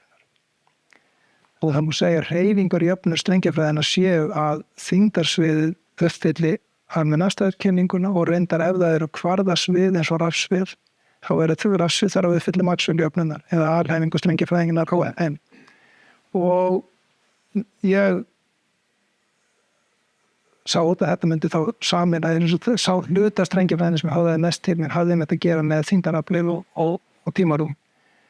Þannig ég bankaði upp á dyrnar hjá Callan og hann reyndar ekki einn á ferð, við voru 3 samnemendur þarna og hann sagði já, þetta gæti nú alveg gengið en samt að vildi nú hugsa málið aðeins og sett okkur ákveðin verkefni svona fást við og lét okkur nú gjarnan vinna saman, en við svona vorum eiginlega töldum fullvíst að kannski 1 og kannski mestalagi 2 á okkur 3 myndu fá inn í hjá þeim, en þetta var svona, þetta samstarf var svolítið á þeim nótum fyrst, en síðan smá saman þá bara hittum við þeirra að hugsa frá okkur og unnum saman og ég tala með fáir sem hafi kennt mér jafn mikið eins og þessi samnemendur mínir á þessum tíma. Og svo þegar leið nú á voru við konum fram á voru á 3. árið þarna í það sem átti að heita 4 ára doktorsprogram, þá voru við enginn okkur komið leiðbeinanda. Þannig að þetta leit maður ekki með björgulegu út og við vorum að hafa áhyggjur af þessu. En síðan fengum við tilkynningu að við þyrstum að fá uppáskrifað á hverju blaði sem halda áfram í námi en maður ekki leiðbeinandi gengist við okkur. Svo við mættum bara allir 3 á skrifstofuna hjá honum og hann tók okkur alla þessir. Og það hefði náttúrulega veit hann núna, það hefði allir tímandi staðið til. en hins vegar hafði þetta náttúrulega verið haft ykkur leiti hvetjandi áhrif á okkur að vera í þessari ímynduðu samkeppni. Og hann tekur okkur sérst 3 að sér og við erum að vinna, þannig við vorum búinir að vinna ákveðið verkefni, þannig að yfir, það gekk nú ekki neitt óskaplega vel, við reiknuðum fram og aftur og út og söður en fengum ekki niðurstöður sem að voru svona, náðu ekki máli til þess að vera eitthvað sem að myndi fara í og birta í vísindatímariti, þannig að aftur vorum við orðnir dálítið áhyggjufullir allir 3 að hann að fara inn á 4. ár og ekki konið með neitt í hendurnar. Og áttum fund með Kallan þá haustið og hann stakk upp á því að við myndum þá bara söðlum og jafnvel taka þá hver sitt verkefni. Og hann var með nokkra tillögur og ég var nú ekki fljótastur að velja með verkefni sem ég leist best á, þá var nú annar félagi minn á undan mér að velja það, svo ég fekk verkefni með 2 sem var að skoða sem sagt, svo kallar opni strengir, það eru strengir sem hafa enda, hinn möguleikin eru lokaði strengir sem eru lokaði lykkjur og hvernig þeirra víxlverkun í sem sagt, þegar ef maður væri með kvarðasvið og jafnvel þyngdarsvið í bakgrunni, þetta var svona nánæri útfærsla á þessum fræðum sem að Kallan hafði funnið í áður og mjög ákveðna spurningar. Við vildum reyni vita, getum að sett fram algjörlega almenna hreyfingajöfnu fyrir opna strengi. Áður hafði búið að gera þetta fyrir lokaða strengi þar sem þessi almenna hreyfingajöfna var í rauninni að strengifræði henni lýst sem skammtasviðsfræði sem að býr eða skilgreind á svokölluðum heimsfleti strengsins, það tvívíður flötur sem að strengur en svona þegar hann hreyfist í tíma þá spannar hann tvívíðan flöt og á þessum fleti skilgreind kenning sem að rauninni þá í grunnurinn að þessari strengjakenningu og hún hefur þarf að hafa okkur eiginleika og rauninni þessi svara til hreyfingarjöfnu strengsins svona heila annar lögmál Newtons fyrir strengi það svara til segir að þessi kenning hún þarf að vera svokölluð hornrækin skammtasviðsfræði og spurningin var hvað sambærilegt skilyrði fyrir opna strengið. Þá var vitað að þessi tvívíða kenning og hún með allar víxlverkanina sem á og þær liggja á jaðrinum á þessum tvívíða heimsflötunum með enda á strengnum, hann hefur jaðra og þetta var sem sagt jaðarkenningin sem ég var að skoða og í dag eru svona kenningar kallaðar hornræknar jaðarsviðsfræðir eða boundary conformative theory á ensku. Það hugtak var ekki komið þá, við vorum svona að þessu reyni áður en það kom til. Og það sem ég sýndi fram á í verkefninu var að einmitt á skilyrðið, þess að hreyfingarjafnan var einmitt að heimsflöturinn, kenningin á heimsflöturinn, hún ætti að vera það sem í dag er kölluð hornrækin jaðarsviðsfræði.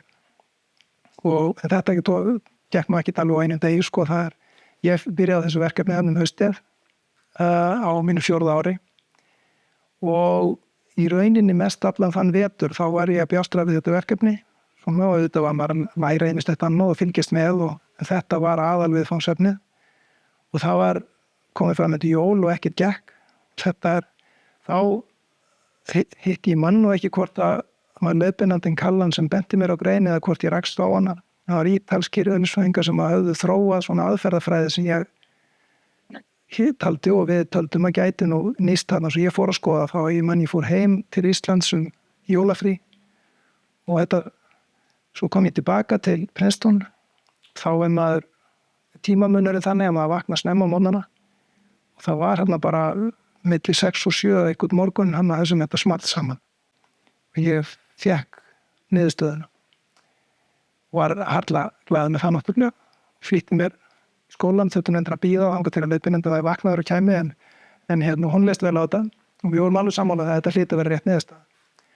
Svo leið nú vikan og það ætlum að byrja að skrifa upp grein og þá áttuðu okkur á því að við höfum ekki tekið allt með í reikningin og þó við erum ennþá á því að þetta veri rétt niðurstaða þá vorum við ekki lengur á því að við vissum af hverju þetta veri rétt.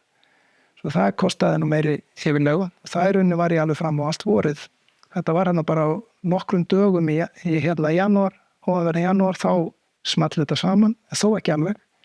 Síðan leið og beið fram á vorið og það var síðan í rauninni ekki fyrr en sumarið, ég fór aftur til Íslands og í júní þá áttaði ég mig á því hvað ég hefði verið að gera vant. Eða hvað vantaði, það vantaði annað í viðbót sem að síðan stytti út framlagi sem að ég vildi ekki hafa. Þannig að þetta var rétt eftir allt saman og núna vissi ég af hverju. Þarna náttúrulega var ekki, interneti var nú bara rétt að byrja og þannig að það gæti tekið einhverja daga fyrir tölvupóst og komast á milli Íslands og Bandaríkjanna. Það ég maður rétt, þá var bara ein tölva í Amsterdam sem að sá öll netsamskipti milli Bandaríkjanna og Evrópu. Og ef hún hrundið af einhverjum ástæðum, þá voru bara engin tölvupóst sem fór á milli Evrópu og Ameríku þegar hún var komin upp aftur. Þannig að það var ekkert í boði að fara á Zoom eða neitt slíkt til þess að ræða þetta. Þannig að það beið þangað til ég kom tilbaka.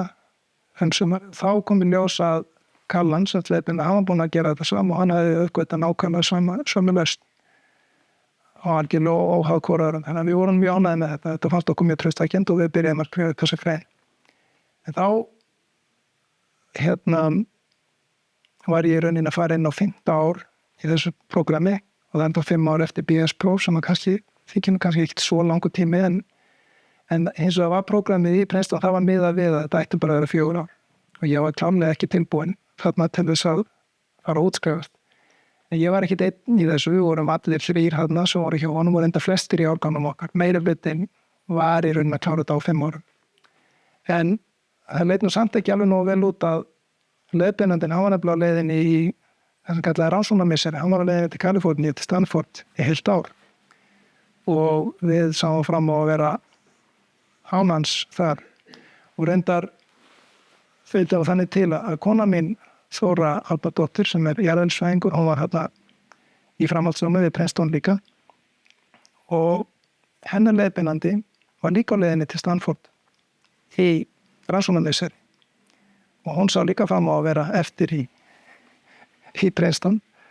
Þannig að endur síðan gerist hann bara á, við áttum fund hérna með Kallan, það verið á 5. degi og svo segir hann við okkur 3 nemendur sinna, já, ég sé nú reyndar enga ástæðu, akkur komið ekki bara með til Kaliforníu og ég fór heim og bara þetta undir Þóru, henni leist ágætlega á það og strax bara við pökkuðum saman allir okkar hafurtaski, settum búslóðina í geymslu og á mánudeginu vorum við komin upp í bílinn að keyra til Kaliforníu.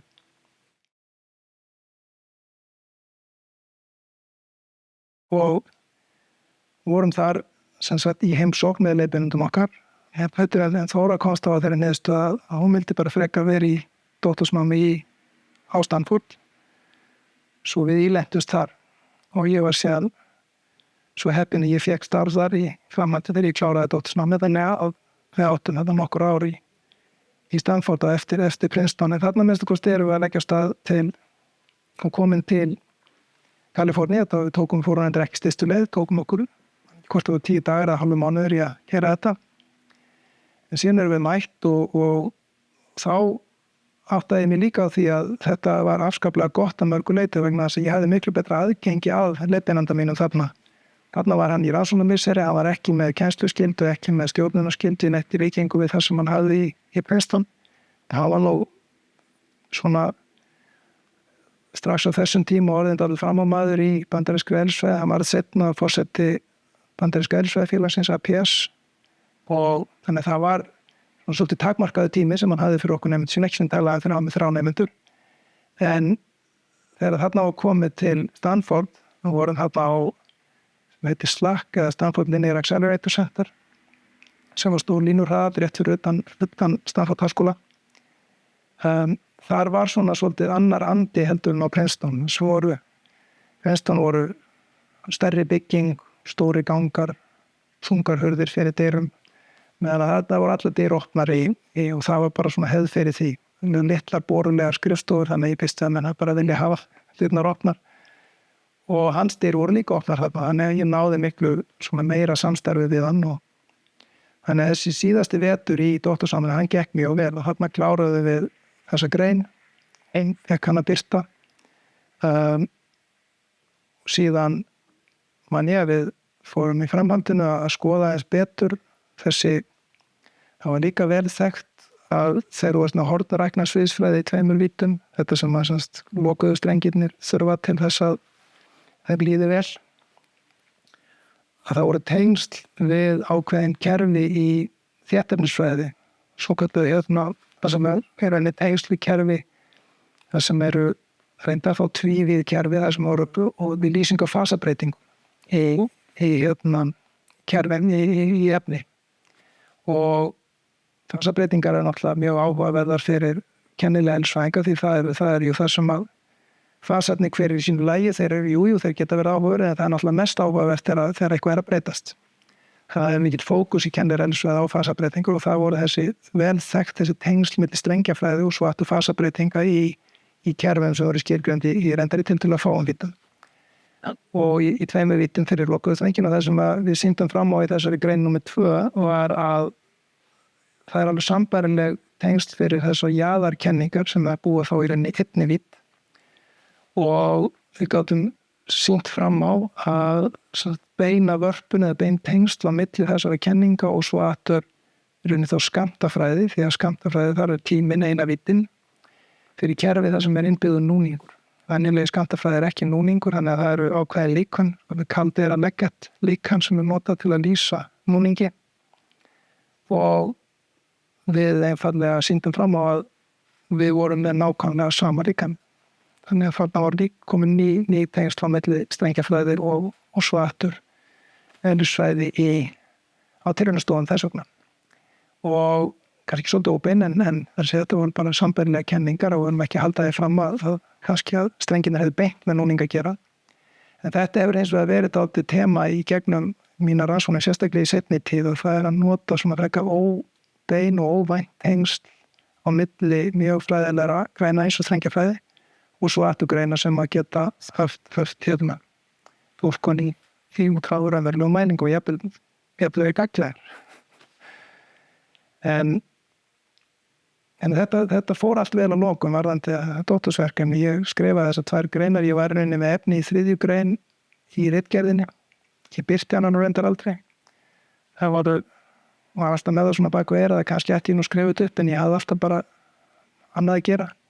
Svo var þarna rannsóknarhópur á Ítalíu mörgum árum seinna sem tók að mér að gera verkvættaði sömu hluti þannig að þá var sem sagt að taka þessar einvíðu kenningar sem ég var búin að vera að skoða og þess að uppfæra það þannig að það hefðu ofursamhverfa sem er þessi samhverfa sem að strengjafræði þarf reyndar að hafa líka til þess að ganga upp og það er nú eina af ástæðinu fyrir því að margir hafa efasemdir gildi strengjafræði fyrir raunverulega örindafræði er svo að ofursamhverfa, hún hefur ekki fundist henni til hann. Hún fannst ekki þessari tölvun sem ég talaði þarna í byrjunum sem ég skoðaði aðeins þegar ég var að byrja í dóttorsnámi.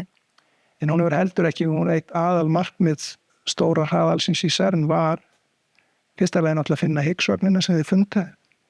En síðan alltaf þeir að fara og finna ofursamhverfa og þeir alltaf að kortleggja struktúrin, ja þeir hafa ekki fundið neitt.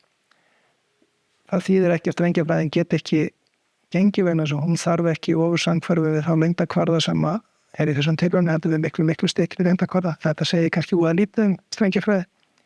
En það hefði nefnilega verið svona svona hugreiðstandi að sjá ofursamhverfina.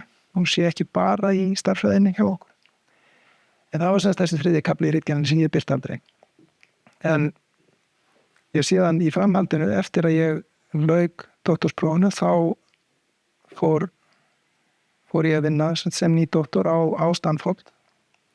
Ég vinnu þar í rannsóknarhóp hjá Leonard Susskind og það var alveg nýr kapitúli í þessu öllu saman og er alveg ótrúlega spennandi tímar sem ég rambaði á að upplifa þar.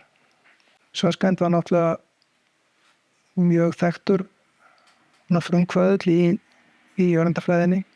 Hann var reyndar einn af þeim sem fyrst áttuðu sig á, eða sem einn í rauninni má segja, sé einn af upphafsmönnum strengjafræðina.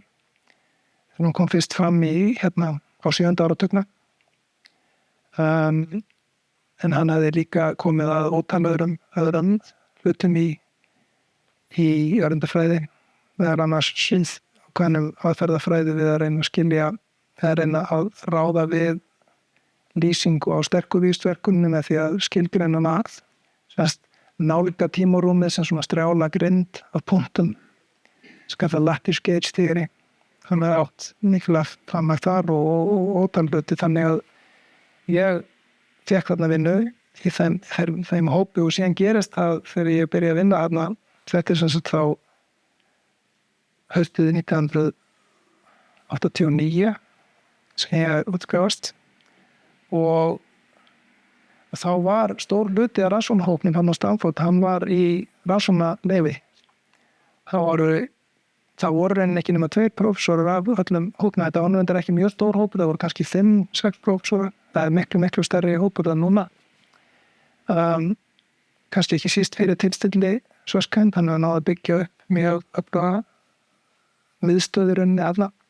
En þarna var, og þetta hét nú reynda þá eins og núna, Stanford Institute for Theoretical Physics, SITP, en það má segja að það voru bara Lenny, Sverskend og ég og nokkru stúdentar sem voru þessi stofnun þennan fyrsta vetur minn, því að annar af eldri prófessorinn var á CERN þennan vetur og reynda mest allan tíman sem að ég var hérna nýdoktor. Já, þannig að þennan fyrsta vetur þar sem ég er nýdoktor þá voru við í rauninni bara þessi mjög fámenni hópur. Fyrir vikið og þá náttúrulega hafði maður nánast óheftan aðgang að því og rauninni Sverskend vinnur þannig. Hún finnst best að sitja í sófa eitthvað staðar eða stól og með krít töflu eitthvað staðar nálagt og svo er bara spekulerað og það er teiknað á töfluna og skrifaðar jöfnur eftir þörfum og rissaðar skiljanlegar myndir. Og þetta er svona hugmyndaflæði mjög mikið af vinnunni. Farið að víða völl og á þessum árum sem ég vann með annað þá skoðuðu við ótal verkefni. En það sem við kannski fyrst og fremst unnum að voru rannsóknir á svartholum, svona fræðilega spurningum varðandi svarthol. Það var eitthvað sem ég hafði í rauninni ekkert skoðað áður. Ég hafði ekki einu svona heyrt hann kallaði upplýsingagáta Hawking. Hawking hafði sett fram miðjan 8. áratug. En fljótlega eftir að Hawking uppgötar geislunina sem er kennd við hann, þetta svarthol, að það er ekki alveg eins svört eins og hélt, það er að segja þegar áhrif á skammtafræði gætir að þá senda svarthol frá sér geislun, frá við Hawking geislun. En nánar svona þegar að það var, og þá náttúrulega minnka svartholin þegar þau geisla frá sér orku og þau geisla á endanum öllu frá sér. Hugsanlega verið kannski eitthvað smá leif eftir en hún ekki stór. Minnst ef þetta var það sem þessir útreiningar Hawking sögðu. Og það sem meir er að geislunni sem kemur frá þeim og hún er varmageislun. Og varmageislun hún í það sem kallað á skammtana, hún í blönduðu skammtaástandi. Það er að segja maður veitir henni ekki nákvæmlega í hvað ástandi kerfið heldur í eitthvað skona líkindadreifingu á ástandarúmi kerfisins. Meðan að það sem getur maður ímyndað sér og það sem Hawking ímyndaði sér var að taka kerfi sem í ákveðnu skammtaástandi og gæti innihaldið ský af einhverju gassi, síðan láta þyngdaraflið vinna sína vinnu, skreppu skýið saman, getur verið flókið ferli, það myndast eflaust ykkur á sólstjörnur og svona leiðinni en þegar uppi staðið og lokinn heldur nógu stórt ský að þá endar á því að fá svarthol. Og þetta svarthol mun síðan gufa upp sem sagt með Hawking geislu. Það er náttúrulega fyrir hluti sem eru stór sæ svarthol eins og þessi sem við erum búin að finna núna út í geimnum og þá tekur þetta óratíma, miklu lengri tíma heldur en aldur alheimsins. Þannig að hér erum við að tala spurningar sem hafa lítið praktískt gildi. Það hafi rauninni gildi þess að snúast grundvöll fræðana, það snúast leikreglunar sem að fræðin gangverk fræðana í rauninni. Og það er nú svona, það er náttúrulega líka það sem að strengjafræðin gerir og það eru svoleiðis spurningar sem hafa höfðað mest til mín, þannig að það var mjög spennandi að fá að taka þátt í þessu. Og þessi þversögn Hawking snýst það að maður byrja með kerfi sem í ákveðnu skammtaástandi, hvernig sem það sem gerist þá myndast svarthol. Svartholið síðan hverfur smá saman með útgeislunni, það er varmageislun og hún er í blönduðu skammtástand hitti kallar hreint skammtástand að maður veit nákvæmlega hvað það er. Og þetta samrýmist ekki reglum skammtafræðinar. Ein af undirstöðu reglum skammtafræðinar segir að þróun kerfis með tíma, hún það sem kallað einoka. Þannig að ef þú ert með hreint skammtástand í byrjun, þá ertu með annar hreint ástand í lokin og það er ákveðið vörpun sem að tekur þetta á milli sem kallað S-vörpunin. Það stendur bara fyrir skattering.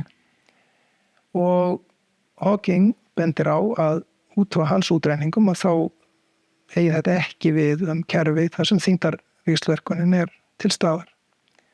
Og þá sjáum við að þarna þá komið kerfi þar sem maður getur sér sem sagt þetta kannski ekkit sem að framkvæmja tilraunir með, en maður getur framkvæmt svona hugsana tilraunir sem að Einstein kallaði ekki Duncan experiment.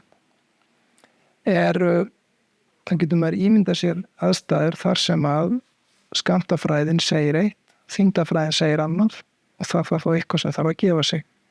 Og þetta yfirleitt svona frjór akur fyrir kennilega svæði hefur komið með aðstæður þar sem að kenningarna þær stangast á, það er eitthvað undan að láta.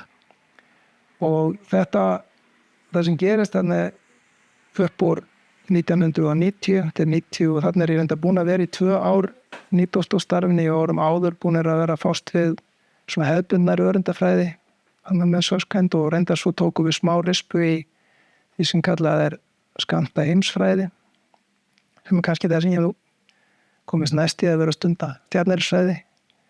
Það voru mjög áhugaverð verkefni en þau voru samt ekki eins áhugaverð eins og það sem komu eftir. Þarna förum við heldur okkur á kaf í þessi svartholapælingur og það sem að gerist þarna hausti 91 og yfir 92 er að það komur fram mjög einföld líkön sem að engin kvartlega ekki anneinum að þetta væri alvöru svarthol en þetta voru stærðfræðileg líkön þar sem höfðu svarthol sem lausnir og höfðu þyngdarvíxlverkun og voru hins vegar miklu viðráðanlegri í öllum útreikningum. Þarna bundum við þá vonum við að vera komin líkun þess að þetta spyrja þessum spurningum, fá ákveðin spör og síðan eftir atvikun yfirfæra það yfir á þær hugmyndir sem kemur út úr því yfir á svona raunverulega. Og þannig að við vorum reynda að byrja að skoða þessi tvívíði líkun þegar kom grein reyndar frá fyrirverandi leiðbeinanda mínum og samstarfsmönnum henn.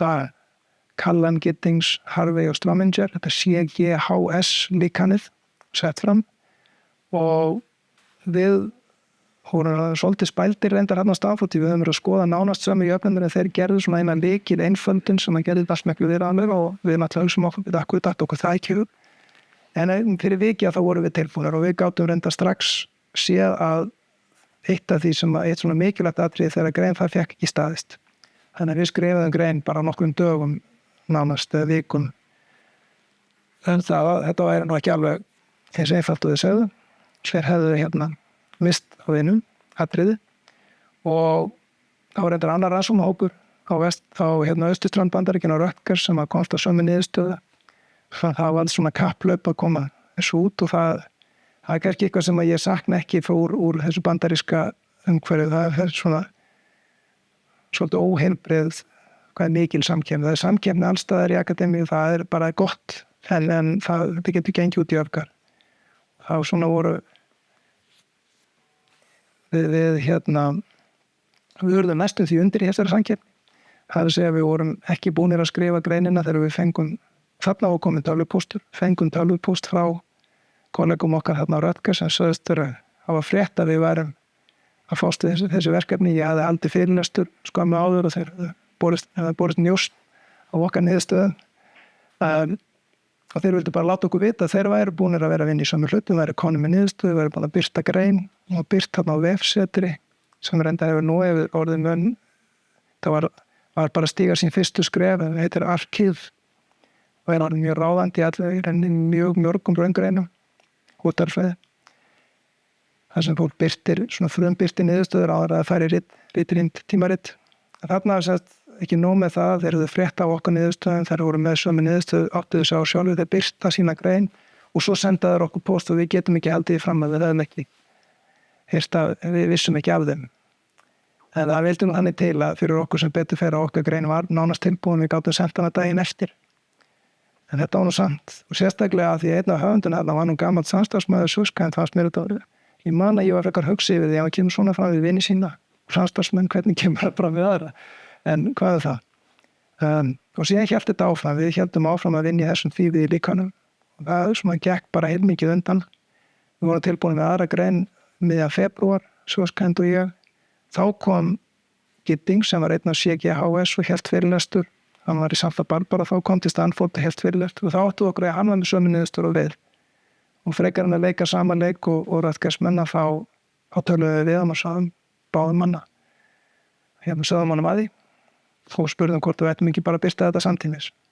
Og jú, þeir tóku vel í það Santa Barbara, menn þar var hann reyndar íslensku meðhöfund og Björn Birnir starffræðingur, hann þetta í eina greini sem ég veit til þess að hann hafði skrifað svarthúl, en það er kannski ekki rétt hjá mér enn.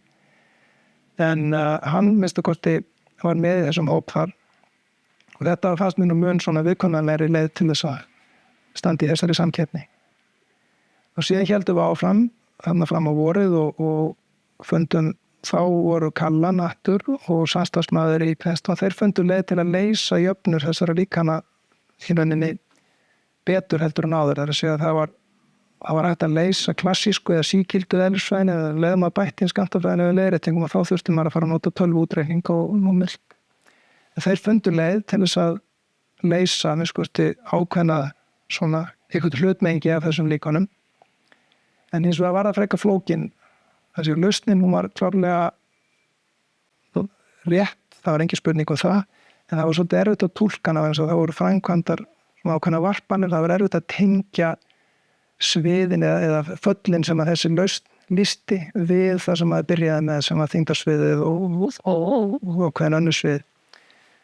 Og við í Stanford-hópnum við áttuðum okkur á því að það væri hægt í rauninni að gera þetta allt miklu öðuldar en það bætti bara við einum lið og við dróðum það bara hatti af því að það virkaði fyrir okkur. Ég satt að segja man ekki einu svona nákvæmlega hvernig við fundum hann en við vitum núna að það sem við vorum að gera, við vorum að varðveita ákveðna samhverfi sem annars hefði ekki verið til staðar, sem við til staðar sérst í síkildufræðinum en hefði ekki verið til staðar í skammtafræðinni.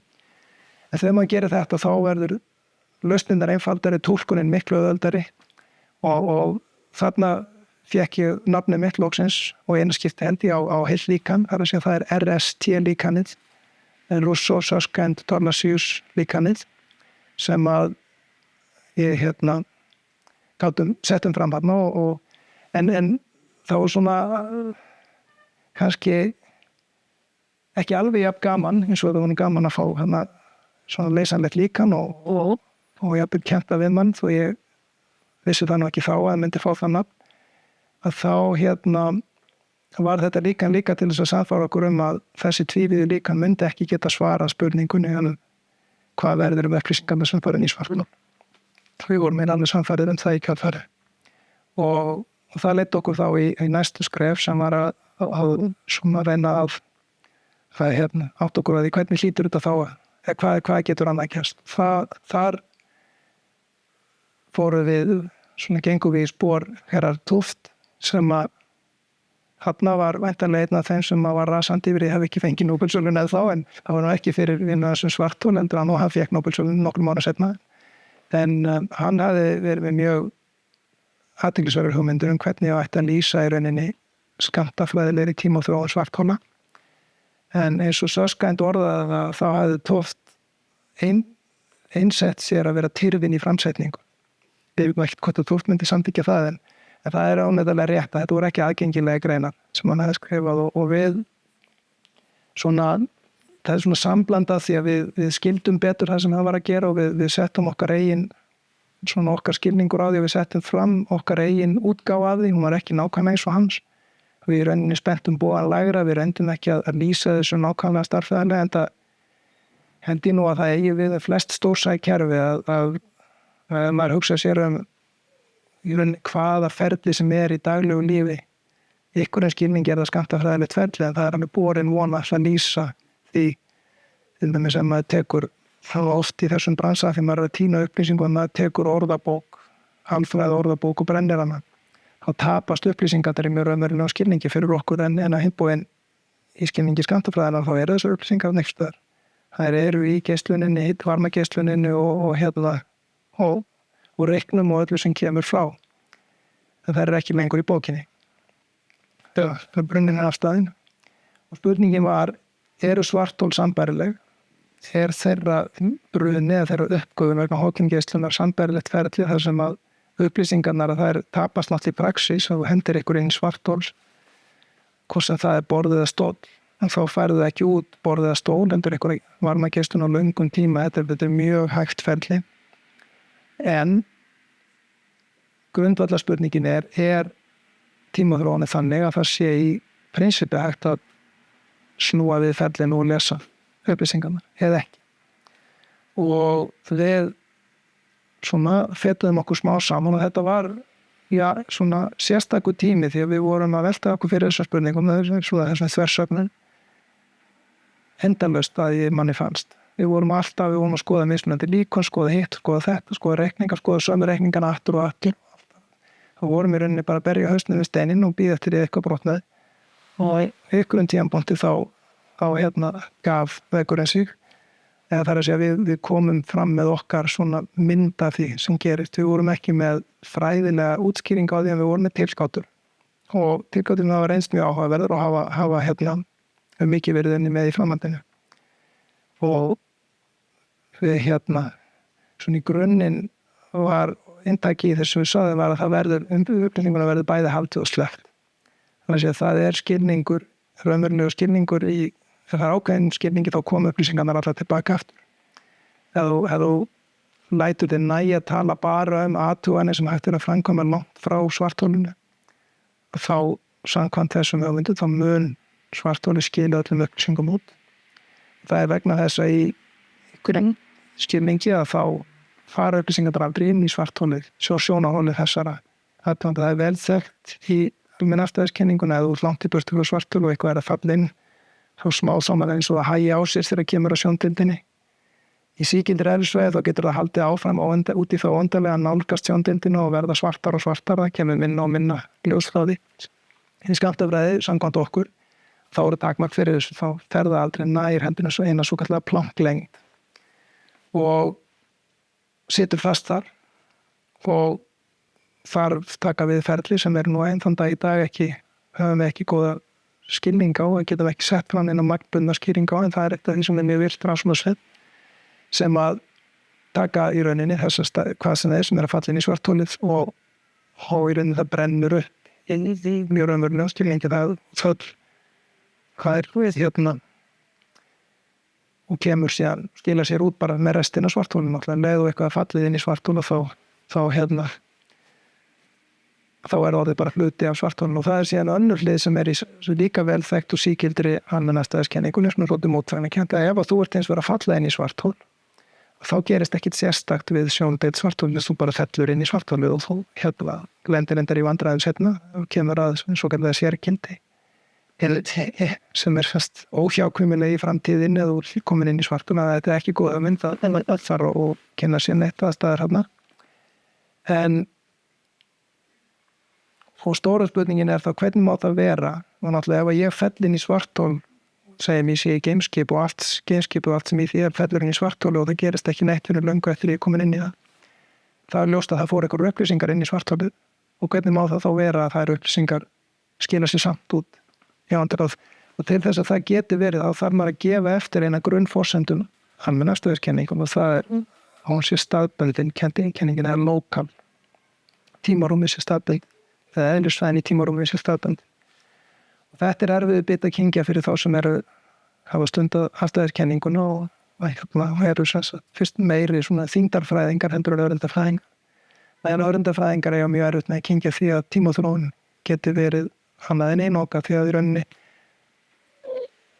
kenningin hún eiginlega fellur ef að það ekki til staðar vegna þess að líkur ekki lengur varðveitt það uppla.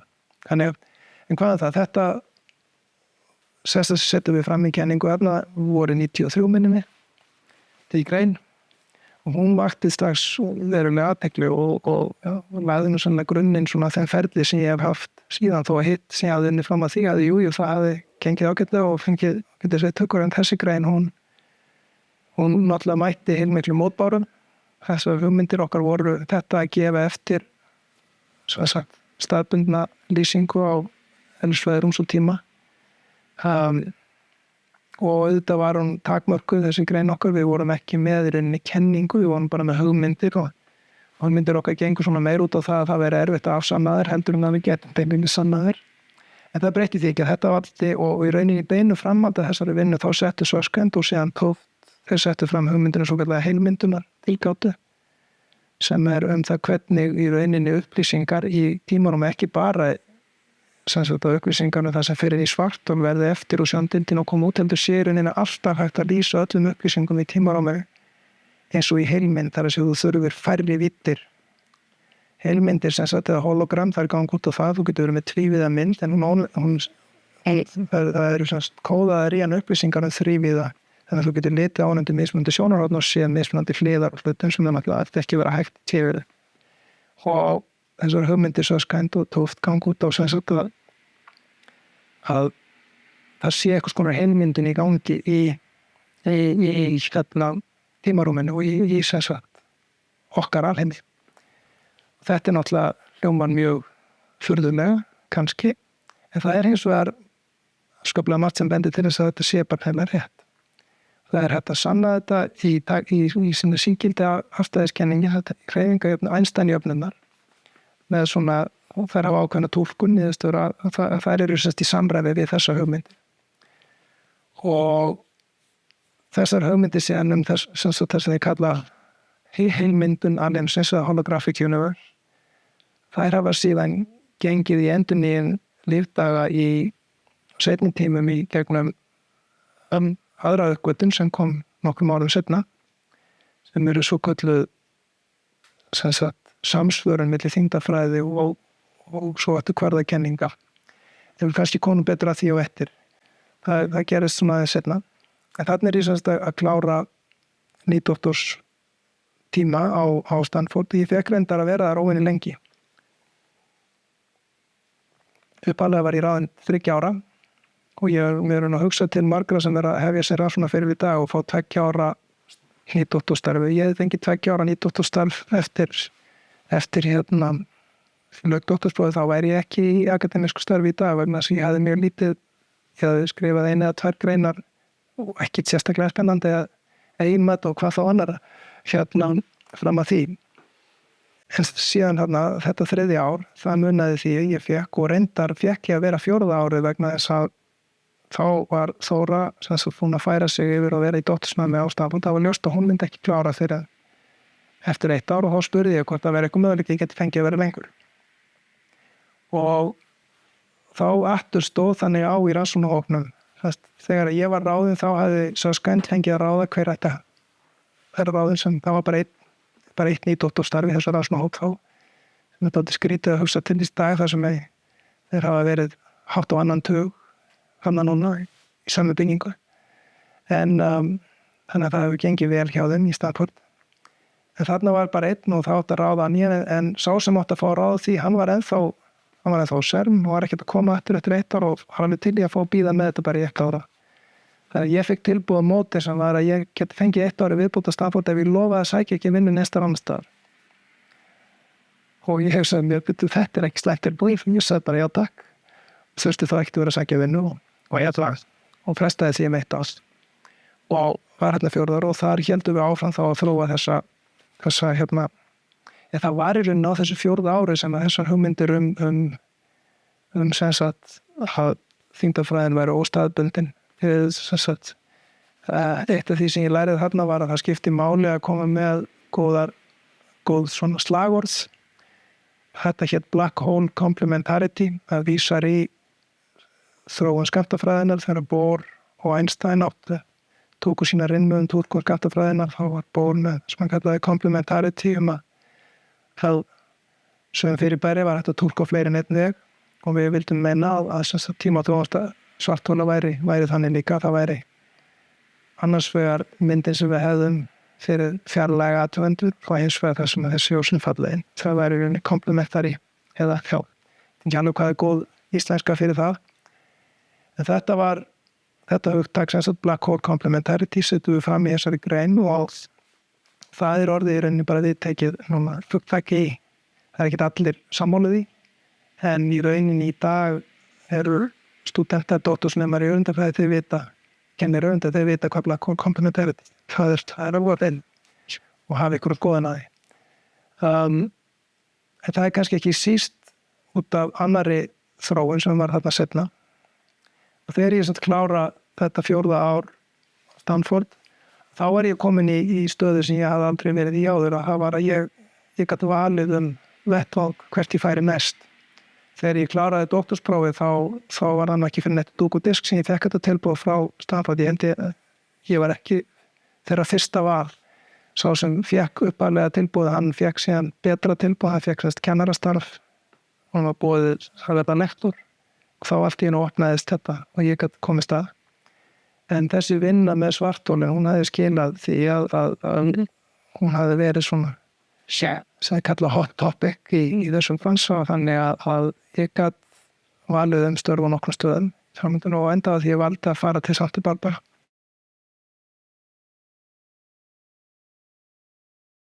Þar var mjög góður rannsóknarhópur, þetta fórustu Andrew Strominger og Joseph Polchinski, og sem báðir voru mjög frammennilega í íslenskunarfræði á þessum tíma.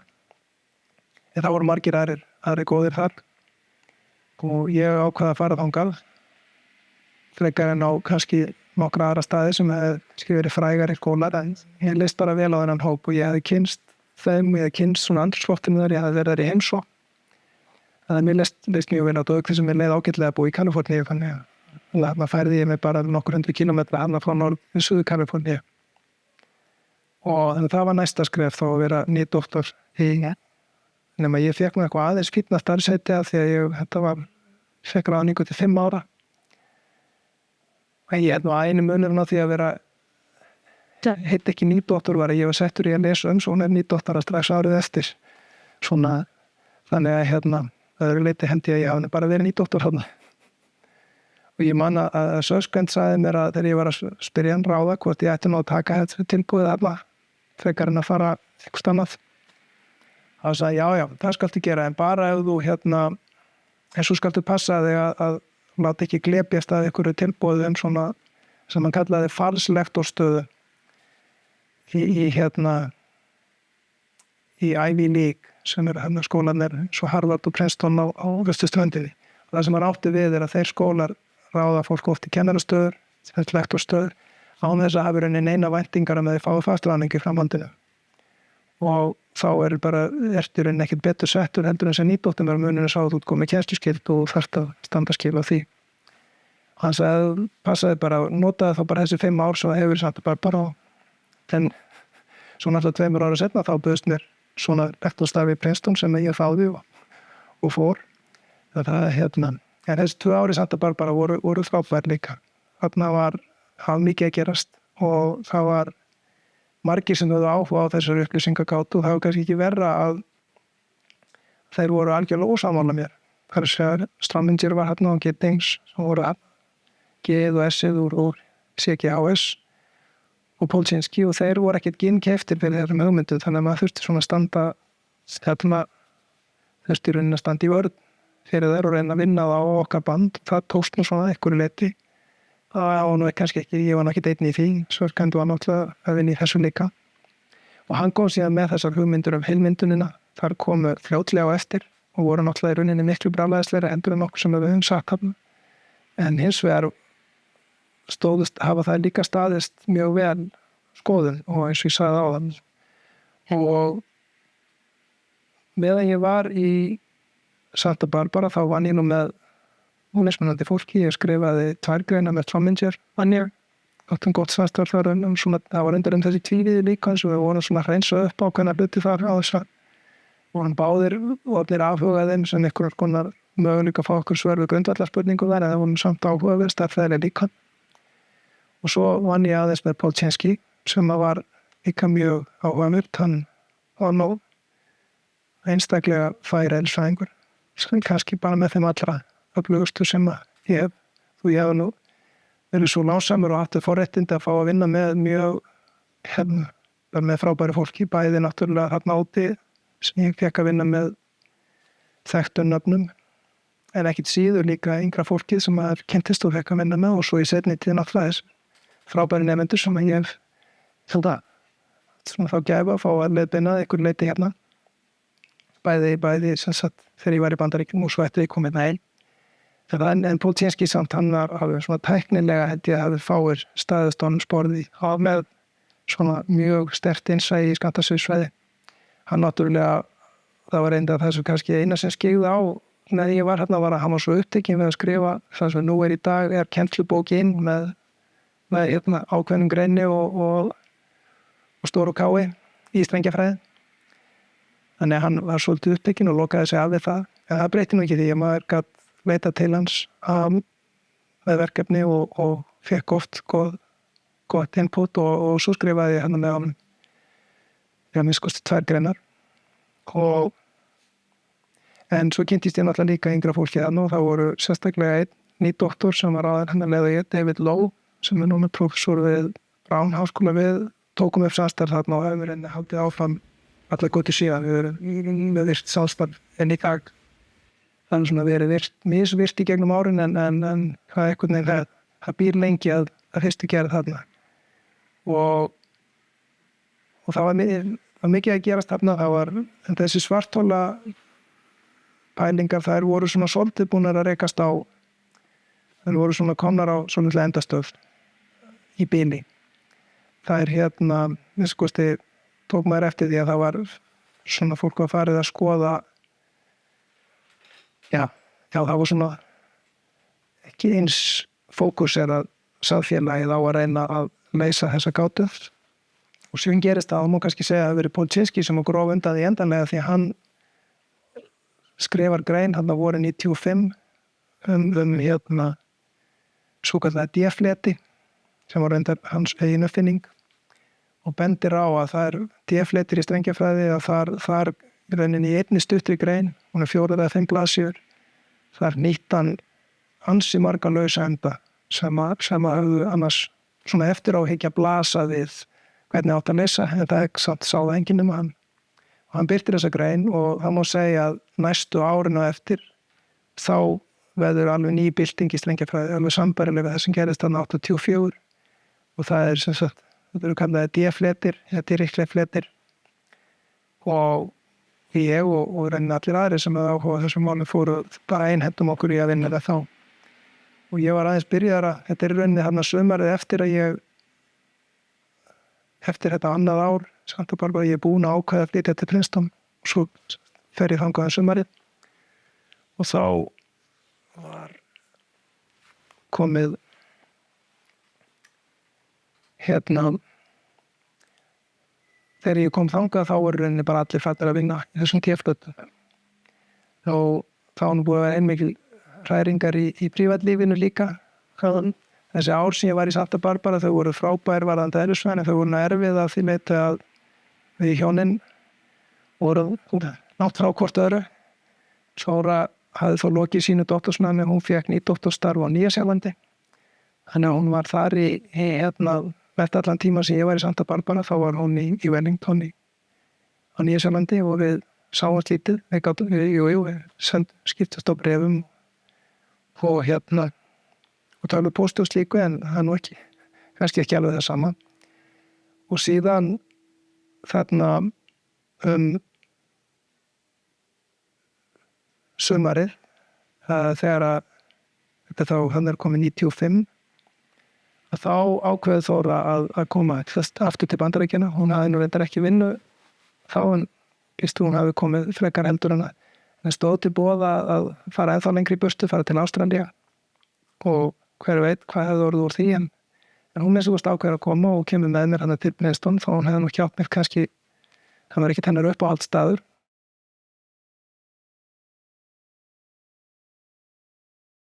en hún hins vegar mjög fljótlega eftir að við komum tilbaka þá var hún komið með rannsóknastarf þar og við vorum þar í nokkur ár og þar náttúrulega var ég komið með kennsluskyldu og byrjaði að kenna og var að vinna í D-flötum og það var byrjaði strax á því að skrifa grein með Igor Klebonov sem er kennarinn þar, hann hafði reynt að vera hérna í námi rétt á undan mér, þannig ég þekkt hann frá að því ég var fyrst í Princeton.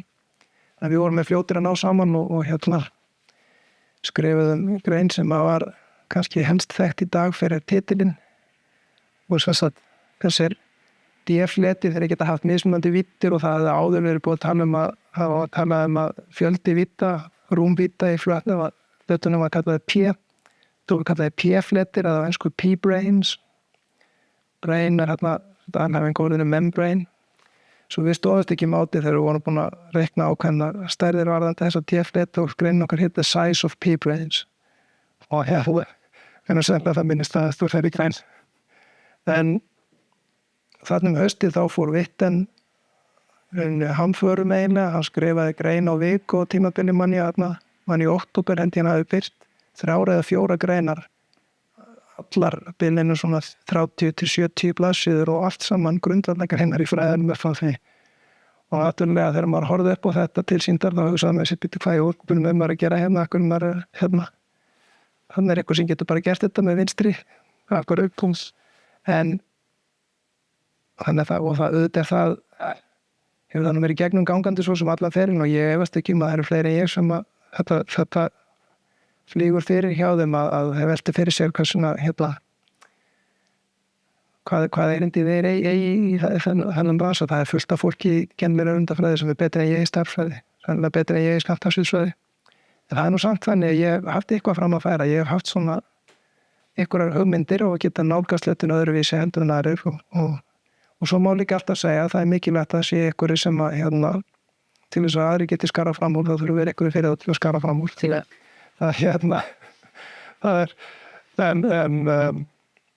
þannig að þetta breyti ekki því að maður svona standraði nú aðeins við þegar menn eins og Witten voru í ham þá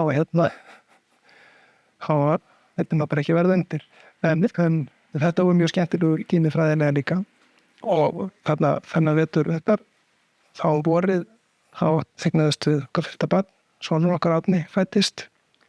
Það var mikið í gangi og reyndar líka þarna vorið þá bauðst mér prófessorsstarf við Háskóla Íslands. Þá var ég reyndar bara nýkomin til Preston. Þetta er hérna 96. Þá samdi ég nú við en hér heima, ég fengi að bíða aðeins, fengi að nota aðeins tíman hann í Preston lengur, þannig ég samdi og frestaði 2 ára að koma hingað heim. En fyrir vikið þá var ég í rauninni búin að svindla svolítið á kerfinu þannig Princeton því að venjulega þá fá menn þessi störf hamast síðan við að reyna að fá fastráðningu ef ekki við Princeton þá eftir skólast en strax eftir 1 ár var ég í rauninni komið með mína fastráðningu. Þannig ég gæti í rauninni orðað þannig njóta lífsins, ég gæti fengist við verkefni sem kannski voru ekki eins líklega til að skila niðurstöðum strax en gæti í rauninni leyft mér að hegða mig meira eins og ég væri komið með fastráðningu. Þannig ég kannski birti ekki eins margar greinar eins og ég hefði annars gert. Og kannski vann ég ekki eins mikið í eldfræðinni eins og ég hefði annars gert en ég held að það hann bara verið allt í lagi því að við vorum hættan með unga barn. Og en síðan gekk það nú samt ágætlega og ég var hérna með fyrsti doktorsnemi minn, Sang-Min Lee frá Kóreu. Hann gaf mér nú kannski svolítið ranghugmyndir það hvernig það sé að leiðbeina doktorsnemi því ég leiðbeindi honum í nokkuð vikur og svo þurfti hann eiginlega ekkert á mér að halda eftir það var þetta bara samstarf. Og hann átti líka samstarf við aðra heldur en mig og það var bara hitt besta mál. Og í dag er hann prófessor í Seoul í Kóreu. Og ég líka reynda meðvitað valdi að kenna svolítið öðruvísi. Ég byrjaði því ég kom hana fyrst og fekk ég létta kennslu. Ég var rauninni bara að kenna svona einhver millibil á milli þess að vera með fyrirlestra dæmatíma bara í svara til ensveið 1 og var í rauninni að þurfti ekki að standa fyrir heilu námskeið eða neitt slíkt. Þetta var þeirra leið til að hjálpa mönnum að komast í gang í rannsóknum þegar þau voru nýbyrjaðir. Þetta var svona frekar að þau fengi kennslu afslátt og fenguðu bara léttu kennslu. Og þetta gerði ég hérna fyrsta veturinn. En eftir það þá sóttist ég og fékk að kenna svona kannski fræðileg og svona frekar námskeið fyrir lengra að koma, fyrir fólk sem var að ljúka doktorsnámi yfirlegt. Og að ég vissi að á Íslandi myndi ég fyrst og fremst verið að kenna í grunnnámi og þetta var svona tækifæri sem ég vil nota. Ég kenndi hérna námskeiðum svona nútíma þyngdarfræði sem að ég kendi fólki svarthol og sérgildissetningar og meira sé aðeins yfir í þyngdarskammtafræði.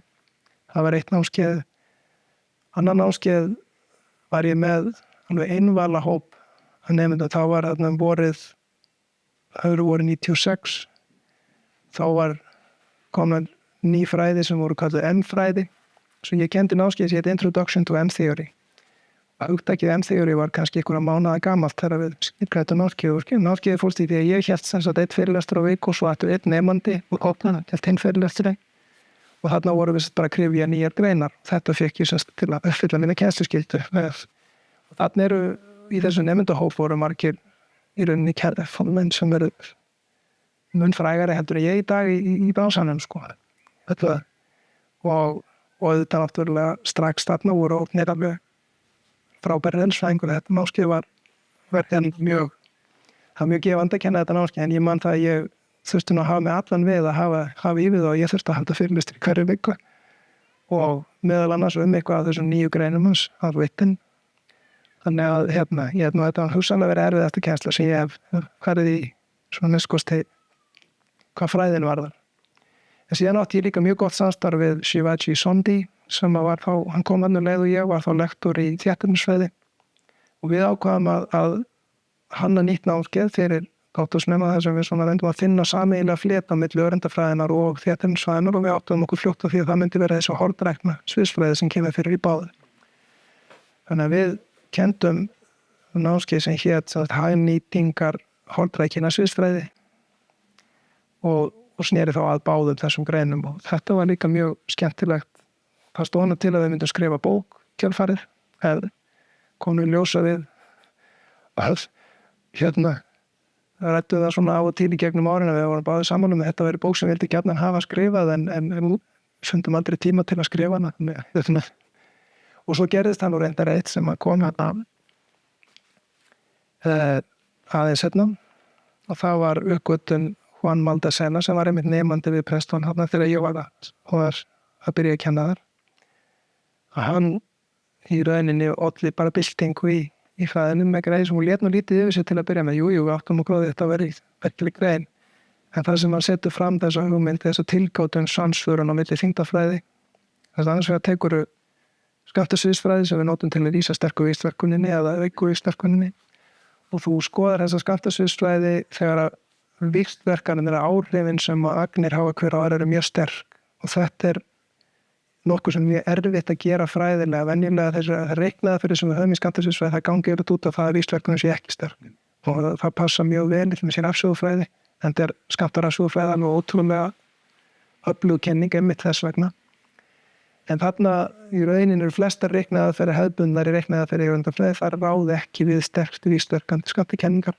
En það sem að Maldacena tilgáttan segir okkur er að fyrir sumar slíkar kenningar er hægt að setja þær fram á allt annan hátt sem þyngdarfræði í tímarum þess að bætir við fleiri rúmvítum en að öðru leyti er þetta bara hefðbundin þyngdarfræði. Þetta er alveg næstæðiskenningi með einhverjum sveiðum í viðbót en í rauninni bara hefðbundin og þess vegna þarf að gera að lesa Einstein-jöfnurnar og þú getur reiknað hluti á mun einfaldari hátt þar.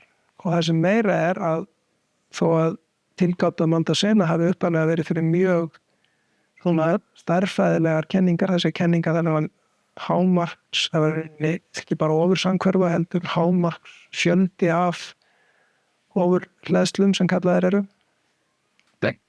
sem hafa lítið að gera með hefðbundna öreindafræði en eru eins vegar áhugaverða vegna þess að þetta eru víxlverkandi skammtasviðskenningar þannig að þetta er að fanga útreikningi og sérlega í krafti þessara tilgátu. En síðan svona í árunum sem kom í kjölfærið þá var farið að útvíkka þessu tilgátu yfir í að slaka á kröfunum ofursamhverfu. Þá er kannski erfiðara og það er reyndar mjög erfitt að sanna þessa tilgátu vegna þess að hún er þegar að önnur hlið hennar eins og skammtasviðsfræðin er sterkt víxlverkandi þá er rauninni höfum engar aðrar aðferðir til þess að eiga við þetta er mjög erfitt að eiga við annað. Fáum í rauninni kannski eingöngu innsýn í henni gegnum þessa tilgátu og svo hinbóin það er kannski ekki síður áhugavert er að til þess að lýsa sterkt víxlverkandi þyngdarfræði sem er það sem þú þarf til þess að lýsa innviðum svarthols eða miklahvelli þá ætti það ef þessi tilgáta hefur hægt að yfirfæra á þau kerfi líka, að þá myndum við lýsa því með einhvers konar veikt víxlverkandi skammtasviðsfræði sem það sem að örundafræðingar gera betur en nokkuð annað. Þannig að þessi grein kemur þarna áramótin 97-98 og mjög fljótt þá var það alveg ljóst og hún þetta var málið. Þetta verðum við allir fóru að gera og það hefur eins og haldið þessi lengi. Þessi grein hún komin með á 3. tug þúsunda yfir þeirra bara þessi eina grein. Það einstakt í kennarensfræði til ennistöðst í örundafræði og hún og í rauninni hefur mest alla mína rannsóknir, alla götu síðan hafa svona meir og minna tengst þessari tilgátu á einn við annan hátt. Það heilmikið verið að reyna að skoða hagnýtingar á henni yfir í kerfi sem að eru til staðar í þéttbýlisfræði. Þetta náttúrulega kemur aldrei í staðinn fyrir við erum ekki að fara að keppa við tölvuútreikninga eða svona þetta ekkert að ryðja úr vegi einhverjum þéttbýlisfræðikenningum. Þetta meira, þetta svona mjög ákveðin típa af verkefni sem þú getur ekki fengið innsýn í með þessum hætti. Fyrst og síðast það kerfi þar sem að hornrækingshangkverfa í aðalhlutverki sem gjarnan við fasabreytingar. Svo kallar skammta fasabreytingur eru kerfi sem við mikið fókusera á. Og þegar að hornrækingshangkverfan orðin ráðandi í kerfinu þá setur hún miklu skorður á það sem getur gerst og það hún í rauninni ákvarðar margt sem marga stærðin eins og leiðni, einleik og annað. En hins vegar getur maður síðan spurt sig hvernig nota maður þessu hornrækingshangkverfi, hvernig notfærir maður sér hana til þess að reikna upp mót. Já, þá einfaldasta leiðin að taka tilsvarandi þyngdarfræði kerfi þess að hefur sömu hangkverfi. Það auðvelt að reikna og meðan að útreiningarnir að gefa þið svör sem eru bara í rauninni koma vegna hangkverfunar, þá þetta sennilega auðveldasta leiðin til þess að reikna. Þannig að þetta hefur hendi hagnýtt gildið þannig. En fyrst og síðast hef ég nú áhuga á þessu vegna þess að þetta er bara fyrst og fremst áhugavert að skuli vera til algjörlega mismunandi fræðilega lýsingar á sama fyrirbæri, sömu kerfinu. Og það annars vegar það og hins vegar þessi möguleiki að sé hægt að nota þetta til þess að skilja hvernig þyngdar vísverkunin hegðar sér með mjög stuttan lengdarkvarða. Það sem að öll þessi vandamál við að finna skammtafræðilega lýsingu á þyngdaraflinu þeim reynir rutt úr veginn ef þessi tilgáta rétt vegna þess að það skammtafræðin sem átt að nota skammtasviðsfræðin sem hinliðin á tilgátunni. Það að þú lýsir einhverju með þyngdarsvið og með metrun í tímarúmi, það í rauninni nálgun sem á við þegar að tímarúmið stórt, þegar það víkt vísverkandi, þegar heimkenningin erfið viðregna. Þegar þú eins og kemur niður á þessa stystu lengdarkvarða eins og plankkvarðan, þá þarft ekki lengur að hafa áhyggjur af þyngdaraflinu. Vegna þess að rétta lýsingin, hún svo eina sem þú getur yfirleitt eitthvað unni með, það hinum. Og þetta eitthvað sem mjög opið svið en þann daginn dag. Það margir náttúrulega reyna að fátt þetta og það hefur tengst mörgu öðru. Það en það sem svona komið ljós að þú vilt skilja skammtafræðilega lýsing á þyngdaraflinu, þá þarft í rauninni að skilja skammtafræði, þú þarft að skilja hvernig skammtafræði vinnur með upplýsingar. Það svo góður samþætting skammtakerfið eða entanglement. Það virðist vera að það má spyrja sig hvaða skammtakerfi það sem að lýsa gegnum þessa samsvörun, lýsa þyngdarofi eins og við búum í. Hvernig skammtakerfi væri það? Það svona einn af stóra spurningunum. Við erum ekki komið þangað, en við erum búin að átta okkur á hinum og þessum eiginleikum sem að slíkt skammtakerfi þarf að hafa, meðal annars þarf að vera mjög mikil samþætting milli mismunandi hluta þess. Það þurfa að vera óstaðbundnar vísverkanir. Þá komum við aftur að þessu við vorum með þegar ég byrjaði í svarthóla bransanum, að við ályktuðum að það yrði að vera til staðar óstaðbundnar vísverkanir. Það fyrir ekki óstaðbundin áhrif í tímarúmi og það rauninni byggt inn í þessa Mandasenna tilgátu. Það fleira þegar maður notar þessa Mandasenna tilgátu, það var mjög snemma, það voru Susskind og Witten saman sem að sýndu fram á að er í samræmi við þessa heilmyndunar hugmyndir, Sörkens og Toft, og það er eina af ástæðinni fyrir því að það hefur einu hvort vekja stutt við annað. Það verður til þess að fólk hefur meiri trú á tilgátunni. Það er nú orðið þannig að flestir sem að vinna í öryndafræði þeir eru á því að þessi tilgáta hún er rétt í því samhengi sem að valda senna sett hana fram. Það er síðan meira umdeilt hversu mikið maður getur yfirfært hann á raunverulega kerfi. Og það er náttúrulega það sem gerir þessar rannsóknir áhugaverðar er að við viljum nálgast tilraunastofur sem mest. Þá það er kannski svolítið írónía í því að hefa strengjafræðin alltaf leiddi af sér þessa tilgátu. Hún er komin, maður segna setur hana fram með því að skoða ákveðna gerð af díaflötu. Þessi tilgáta sem sagt, hún er beint afsprengi strengjafræðina og ef við erum síðan að komast í þá stöðu að strengjafræðin eigi semst eftir að segja fyrir mælanlega stærðir þráttur allt og þær eru mælanlega stærðir í þéttingsvæðin ekki í öryndafræði. Það er náttúrulega mjög áhugavert svona frá kannski sosiologist svona á vísindasamfélaginu því að strengjafræðin átti sér nú ekki kannski marga spórgöngumenn með þéttingsvæðinga svona fyrr. En það hefur breyst, það eru mjög margir málfetandi þéttingsvæðinga hvað er að gefa þessu gaum. Þeir alltaf gerir svo alveg grein fyrir því að þetta er ekkert sem kemur til með að leysa öll þeirra mál, þetta er áhugaverðar hugmyndir og þeir eru reiðubúnir að skoða þær. Þannig að ég veit ekki, við erum komnir heil langt, við erum komnir til Íslands aftur, næstu því. Ég er búin að vera hélt áfram að í Princeton, því var reyndar í 3 ár. Síðan fór ég heim og kendi inn haustu og fekk svo leyfi til að fara aftur út og kenna Princeton, kendi aftur þá þetta sameiginlega námskeið með Sondi hotræknisviðfræðina, að því við ætluðum nefnilega að skrifa bók. Og svo flutti ég alfarið heim sem sagt þá í rauninni haustið 99. Hver búin að vera við Háskóla Íslands síðan, en þó með töluverðar hlýjum, því að ég hef við hefum ekki talað neitt Svíþjóðar árin. En ég kem svo að fyrst heim þarna haustið 98 og þá kendi þá námskeiðum haustið og kendi bæði skammtafræði minni mig og síðan kendi ég þetta gamla námskeið sem ég hefði tekið sjálfur atkvæðagreining og afstæðiskenning. Og eftir að kenna það einu sinni, ég þetta við Einar Guðmundsson skipti á milli okkar en við vorum sammála það að það væri nú betra að skipta þessu upp og hafa þó sér námskeið í afstæðiskenningunni og sér í afstæðisgreining og afstæðiskenninguna hef ég kennt nokkru sinnum síðan en svo fór ég að aftur til Princeton og kendi vorið en svo kem ég alfarið 99 og þá sumarið þá heldum við sumarskóla ef ég man eftir rétt á Akureyri.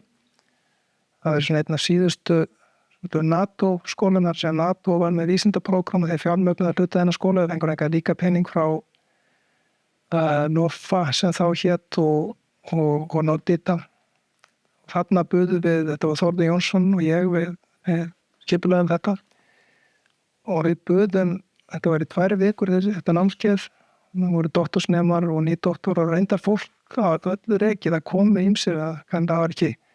Það þótti svolítið sérstakt að væri boðið að vera á Íslandi í svona námskeið en ekki eitthvað við Meðarahafið eða Svartahafið eða hvar með voru vanir að vera. Þannig að það kom alls konar fólk en upp í stað voru nemendur. Við vorum með 70 nemendur og vorum með það vel fjármagnaða skóla. Við gátum boðið þeim að gistingu og flugfar til Íslands.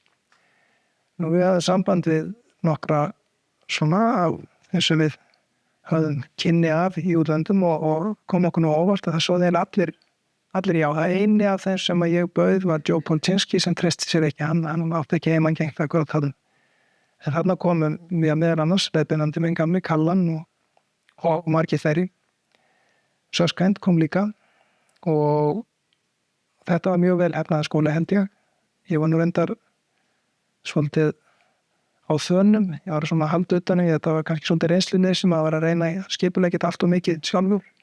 Það var reyna að reka hérna bæði ferðarskriðstofu og gistiheimili og hérna síðan var ég mikið hérna fyrirlesurunum á skólanum. En þetta bjargaðist nú allt saman og hann er alltaf margt gott fólk með mér í þessu. En þetta var þannig að sem sagt komum við okkur svo litið á kortið að Ísland væri þarna með aktivitet á þessu sviði og en auðvitað var öll vinnaðasta stönnur þarna heldur en að vera að vinna við Princeton eða Kaliforníu háskóli í Santa Barbara eða Stanford. En hún var nú samt held ég nú þegar þarna komið að þá hafði heimurinn breyst talsvert og gerði þetta rauninni mögulegt fyrir mann. Að þarna var netið komið, þarna var komin þetta vefsetur sem ég nefndi nú áðan, það var að byrja þessi fyrsta grein sem ég skrifaði Svarthol það var bara alveg í frumbensku þessa vefseturs sem þá var það ekki frá Los Alamos, nú var það komið til Cornell og heitir sem þetta archive.org og það virkar þannig að þegar fólk komið með niðurstöðu sem það vil birta í grein þá sendir það fyrst handritaða greinin á þetta vefsetur. Ég hafði nú reynda verið hluti af svona smá hreyfingu þarna þá voru nýdoktorar hér og þar í Bandaríkjunum sem voru búin að koma sér saman þannig áður en þetta var sett á stað. Þá gerðum við þetta með því að senda handritin okkar bara í tölvupósti til hvers annars. Þá voru skrár skrifaðir í ritvinnslu forritinu Tech og þá kom maður bara keyrst Tech og stjórna frá hinum. Þannig fékk maður í staðinn fyrir að þurfa að bíða í pósti eftir forprentum í marga vikur, þá fékk maður niðurstöðuna bara nánast strax. En þetta var náttúrulega þungt í vöfum, það var einn ný doktor, Joanne Cohn, hún var í Princeton Institute for Advanced Study og hún einu bara sá þetta. En þetta kvisaðist nú út og síðan var þannig í Aspen sumarið 91 og þá var komið þessi saman og ákveða að skrifa bara hugbúna sem myndi gera þetta sjálfur og það er þetta arkiv sem hefur síðan alltaf mikið vatn til sjá og síðan þetta byrjaði bara í kennilega umtafræði, nú er þetta komið í flesta greinar eðlisfræði, flesta greinar stærðfræði og það byrtast þarna 2000 greina á ári og þetta er rauninni svona forbyrting áður en að greinar eru senda síðan í reytrengta byrtingu í tímaritum. En þetta jafnar dálítið sviðið, þetta þýðir að prófessor eða nýdoktor eða doktorsnemi sem situr á Íslandi sem er ekki með stöðugan straum að fólki að halda fyrirlestra eða er ekki að fá allar niðurstöðunar beint til sín með öðrum veginn við höfum sama aðganga þessu vefsetri eins og aðrir þannig að við rauninni það er miklu auðveldar að halda sér við og fylgjast með í faginu og vera svona í samræðu við fræðasamfélagið gegnum þetta þannig að þetta var held ég þannig að þá er í rauninni þó að vissulega hefði maður svolítið áhyggjur af því að koma inn til Íslands og þetta myndi hægja á vísindastarf og ég efast ekki að það gerði það er eins og bara allt í lagi vegna þess að það hefur verið ágætt að vinna rannsóknir hér líka en það er þetta tilkoma þessara miðla gjörbreytti því öllu saman og annað sem er að breytast þarna og ég fékk svona tækifæri til að taka þátt í það var að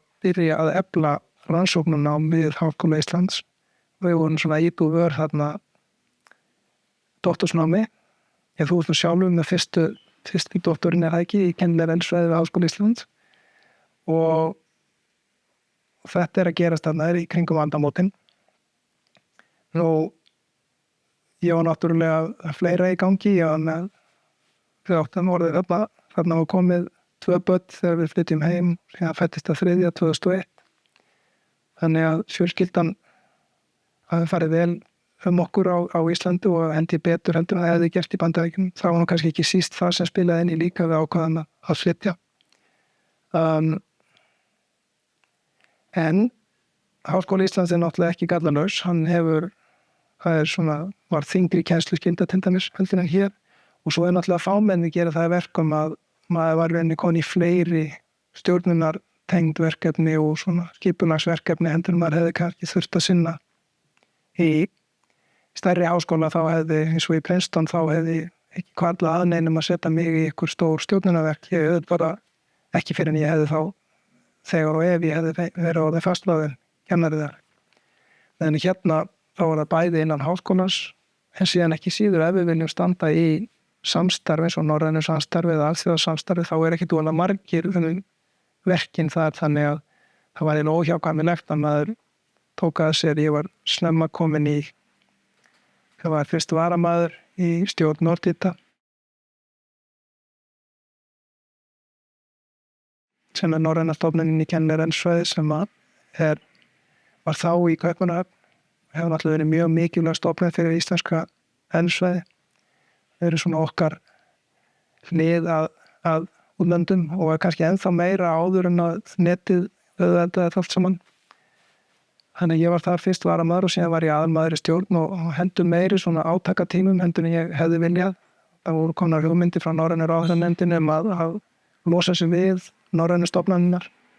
Það var ekki bara Nordita, það var líka Norræna eldfjallastöðin hérna á Íslandi og marga fleiri stofnanir og í þessari rimmu að þá urðu nú margar stofnanir undir og hefla hörgu en nokkrar heldu velli, við getum kallað það á meðal annars svona á mismunandi hátt. En Nordita, við vorum í svona varnarbaráttu í rauninni, stjórn og forsvarsmenn Nordita þessum tíma og unnum svona einhverja varnarsigra. Eitt sem tapaðist var að við helst vilja að stofnunin verði áfram í Kaupmannahöfn en það leit ekki vel út með það á tímabili. Kaupmannahafnar háskóli sýndi því ekki mikinn áhuga. Þannig að frekar en að missa stofnunin alveg að þá var farið að skoða aðra möguleika og varð úr að hún yrði flutt til Stokkólms. Alltaf áður en til þess koma þá skiptu þeir í Kaupmannahafnarmennum skoðun og gerðu líka tilkall til þess að halda stofnuninni. En hugmyndafræðin hjá Norræna ráðherranefndinni var sem sagt að færa sig frá því að eiga og reka þessu stofnunir yfir í að styðja þær að hluta til að þær væri í eigu þess háskóla sem þær væru í vestum samskiptum við og Norræna eldfjallastöðin, hún rann inn í jarðvísindastofnun hérna Háskóla Íslands og var þar að Norræna eldfjallasetrinu innan jarðvísindastofnunar.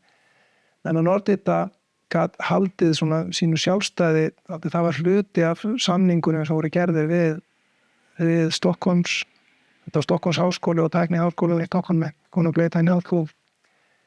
Þannig að það varð úr að stofnun hún var flutt og það var tekin ákvörðun það 2005 ef ég man rétt og síðan flutt. Það frestaðist nú eitthvað út af þessum tókstreitum hvar hann ætti að setja hana niður þannig að hún flutti nú ekki fyrir 2007 held ég.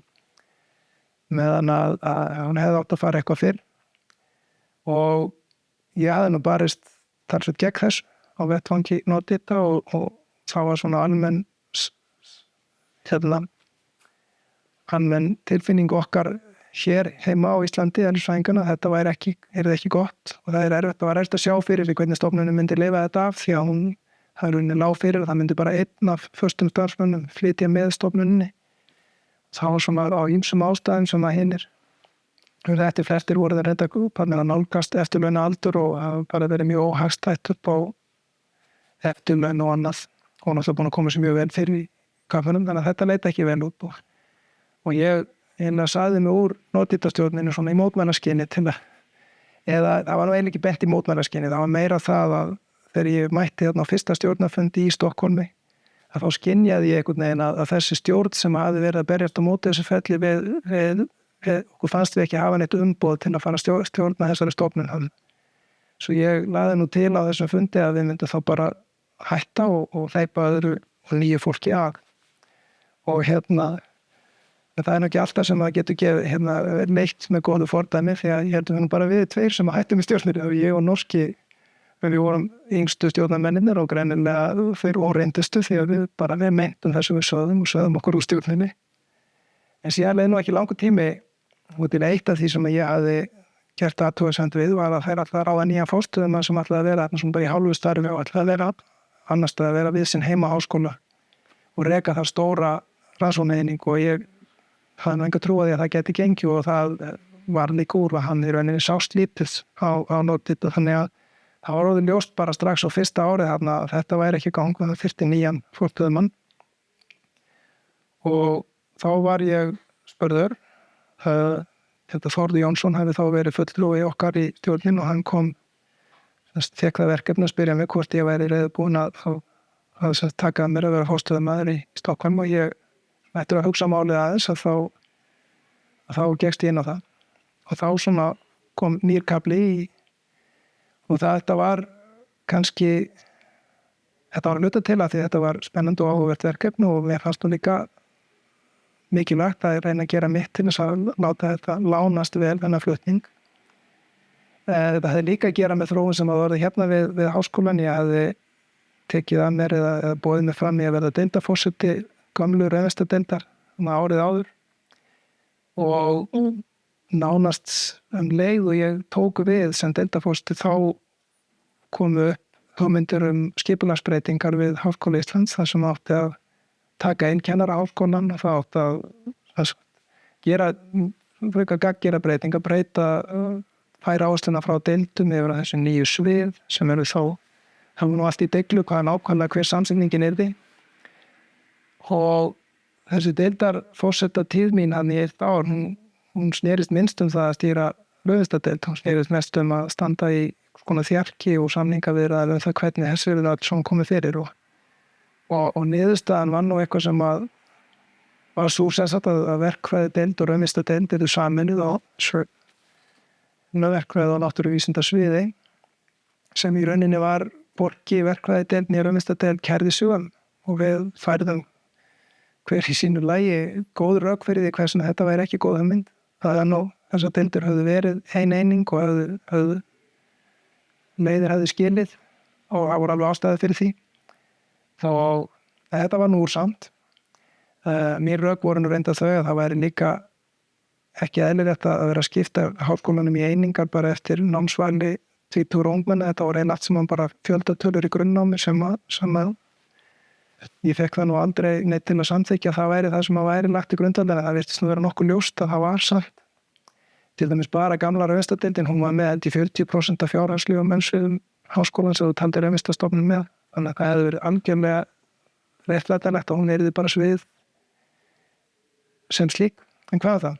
Þarna leið þannig fram á vorið og ég var náttúrulega bara búið með 1 ára 3 ára tímabili en hins vegar var starfið náttúrulega lagt niður því það var engin deildarforseti í raunvísindadeild lengur og þá var spurning sviðsforseta og ég kærði mig nú ekki neitt sérstaklega það og ég held líka að það hefði verið mjög takmörkuð eftirspurn eftir mér sem sviðsforseta sérlega frá verkfræðideildinni því þetta var nú búið að vera frekar erfitt ferli.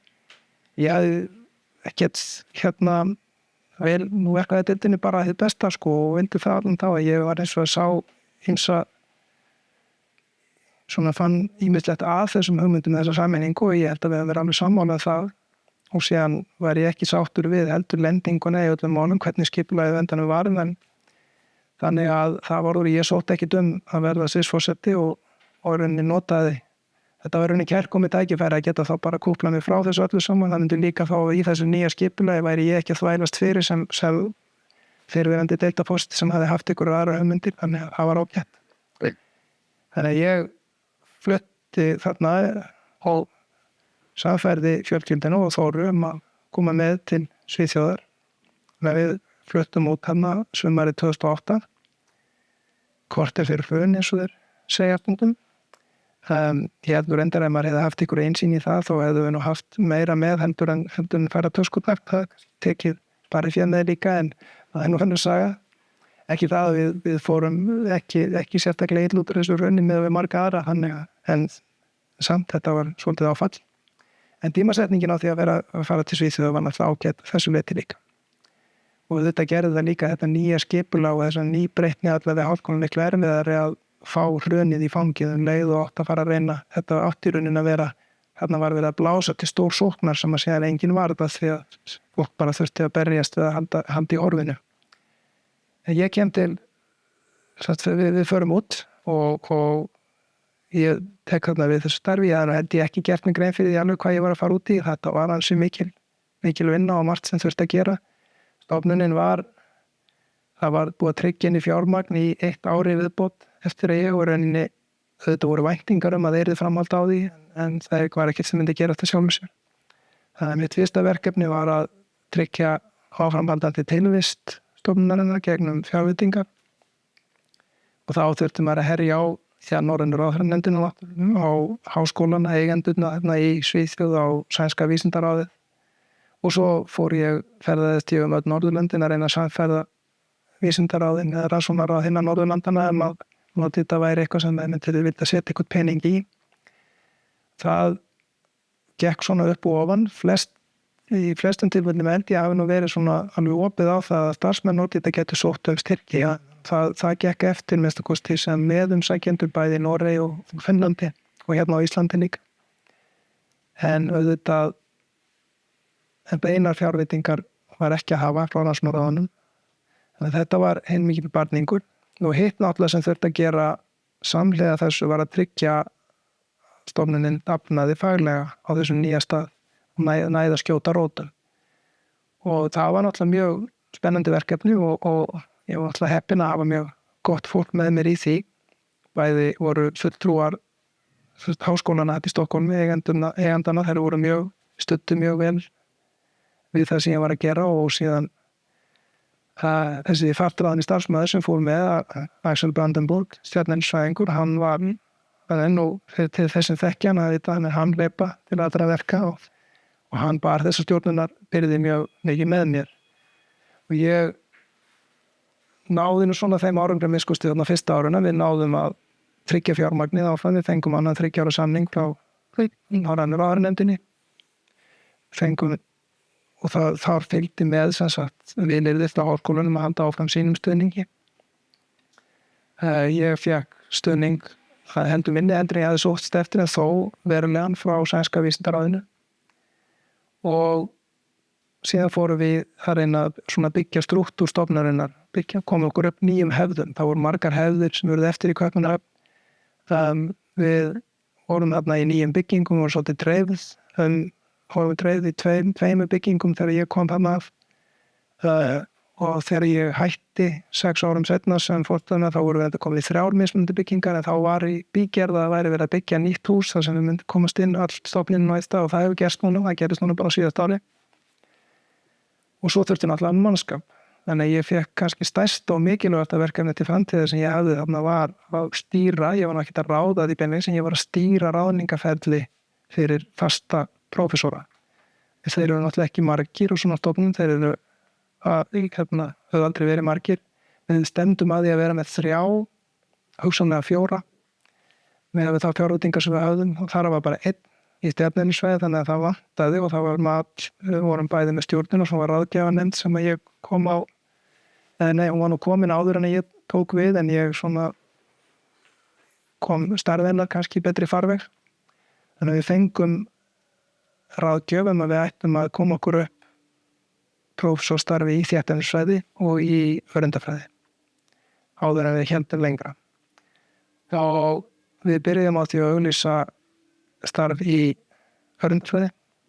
Nei, það var nefndur öreindastarfi opið. Við endum á því að ráða öreindafræði ekki því ferð.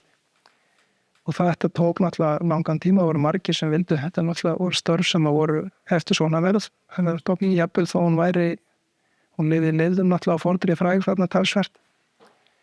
Þetta tókst nokkuð vel. Fengum þarna erinni bara mjög vel. Fengum frábæra umsækjendur. Tókst að véla til okkar sem var ofarlega á stuttalistanum og síðan tók við árið eftir þá fórum við að ráða í þéttumsvæði og það tókst ekki síður vel þannig að og þetta var mjög mikilvægt innlegg líka í þessa baráttu við að viðhalda fjárveitingu til stofnunarinnar því að þessir starfsmenn sem við fengum voru mjög öflugir þeir byrjuðu strax að vinna góða rannsóknir, þeir voru að afla styrkja og einhverjum tímapunkti þegar ég var búin að vera hann í nokkur ár þá voru sem sagt allir fastráðnu kennarar stofnunarinnar eða prófessorar með sem sagt sem heitir Advanced Grant frá ERC Evrópska rannsóknarráðinu og þeir sem þekkja til vita að það ekkert við hlaupið að því að fá svolítið styrkju og að allir starfsmenn stofnunarinnar fastráðnu væri með þannig tíma var náttúrulega einstakt auðvitað hjálpaði, þið voru ekki mjög margir en þetta hjálpaði mér mjög mikið í það náttúrulega hefði verið mjög skrítið að norræna ráðherranefndin hefði farið að leggja niður stofnun sem var að státa svona árangur. Þannig að þessi fyrstu ár á Nordita þannig gekk þetta út á að byggja upp starfsemina, ráða inn fólk og það tókst mjög vel. Við settum líka í gangið aukna áherslu á svokallað prógram sem leið fyrir stofnunina til þess að eiga samtal og samskipti við miklu stærra vísindasamfélag hvernig var boðið fólki að senda inn umsóknir og bjóða sem til að reka, þú sækir að fá að halda skallaði prógram, en þú getur síðan verið á Nordita í mánuð og boðið til þín samstarfsfólki úr öllum áttum og það hefði verið óhefni vel hefna og þetta verði líka þá voruð til þess að stofnin, hún hefur svona dafnað mjög vel og hún þannig að þessar svartsýnis spár okkar sem sátum vist í gömlu stjórninni, það hafa alls ekki rest og stofnin hefur verið blóstrað í Stockholm og fengið góða stuðning til þess, þannig það er alltaf mjög ánægilegt. En eftir 2-3 ára tímabil sem fórstuðamaður og þá fannst mér vera komið nóg og maður rauninni. Ég held að þessi hvorki holdt fyrir einn fórstuðamann í stofnun að vera með að sitja of lengi, þannig að ég finnst bara gott og ekki þess að þarna á komið þá var fjölskyldan flutt heim til Íslands, þannig að ég var svona, þú voru endalaus ferðalög, stórt kolefnisspor og ekki, þannig að það var ágætt að koma út úr því og ég að segja eftir að ég hætti þarna og komin núna svona bara starfsmaður og plani í námsbraut í eldfræði, þá það er ágætt, sakna þess ekkert að og í rauninni sækist ekkert eftir það er ekki mikið í stjórnum.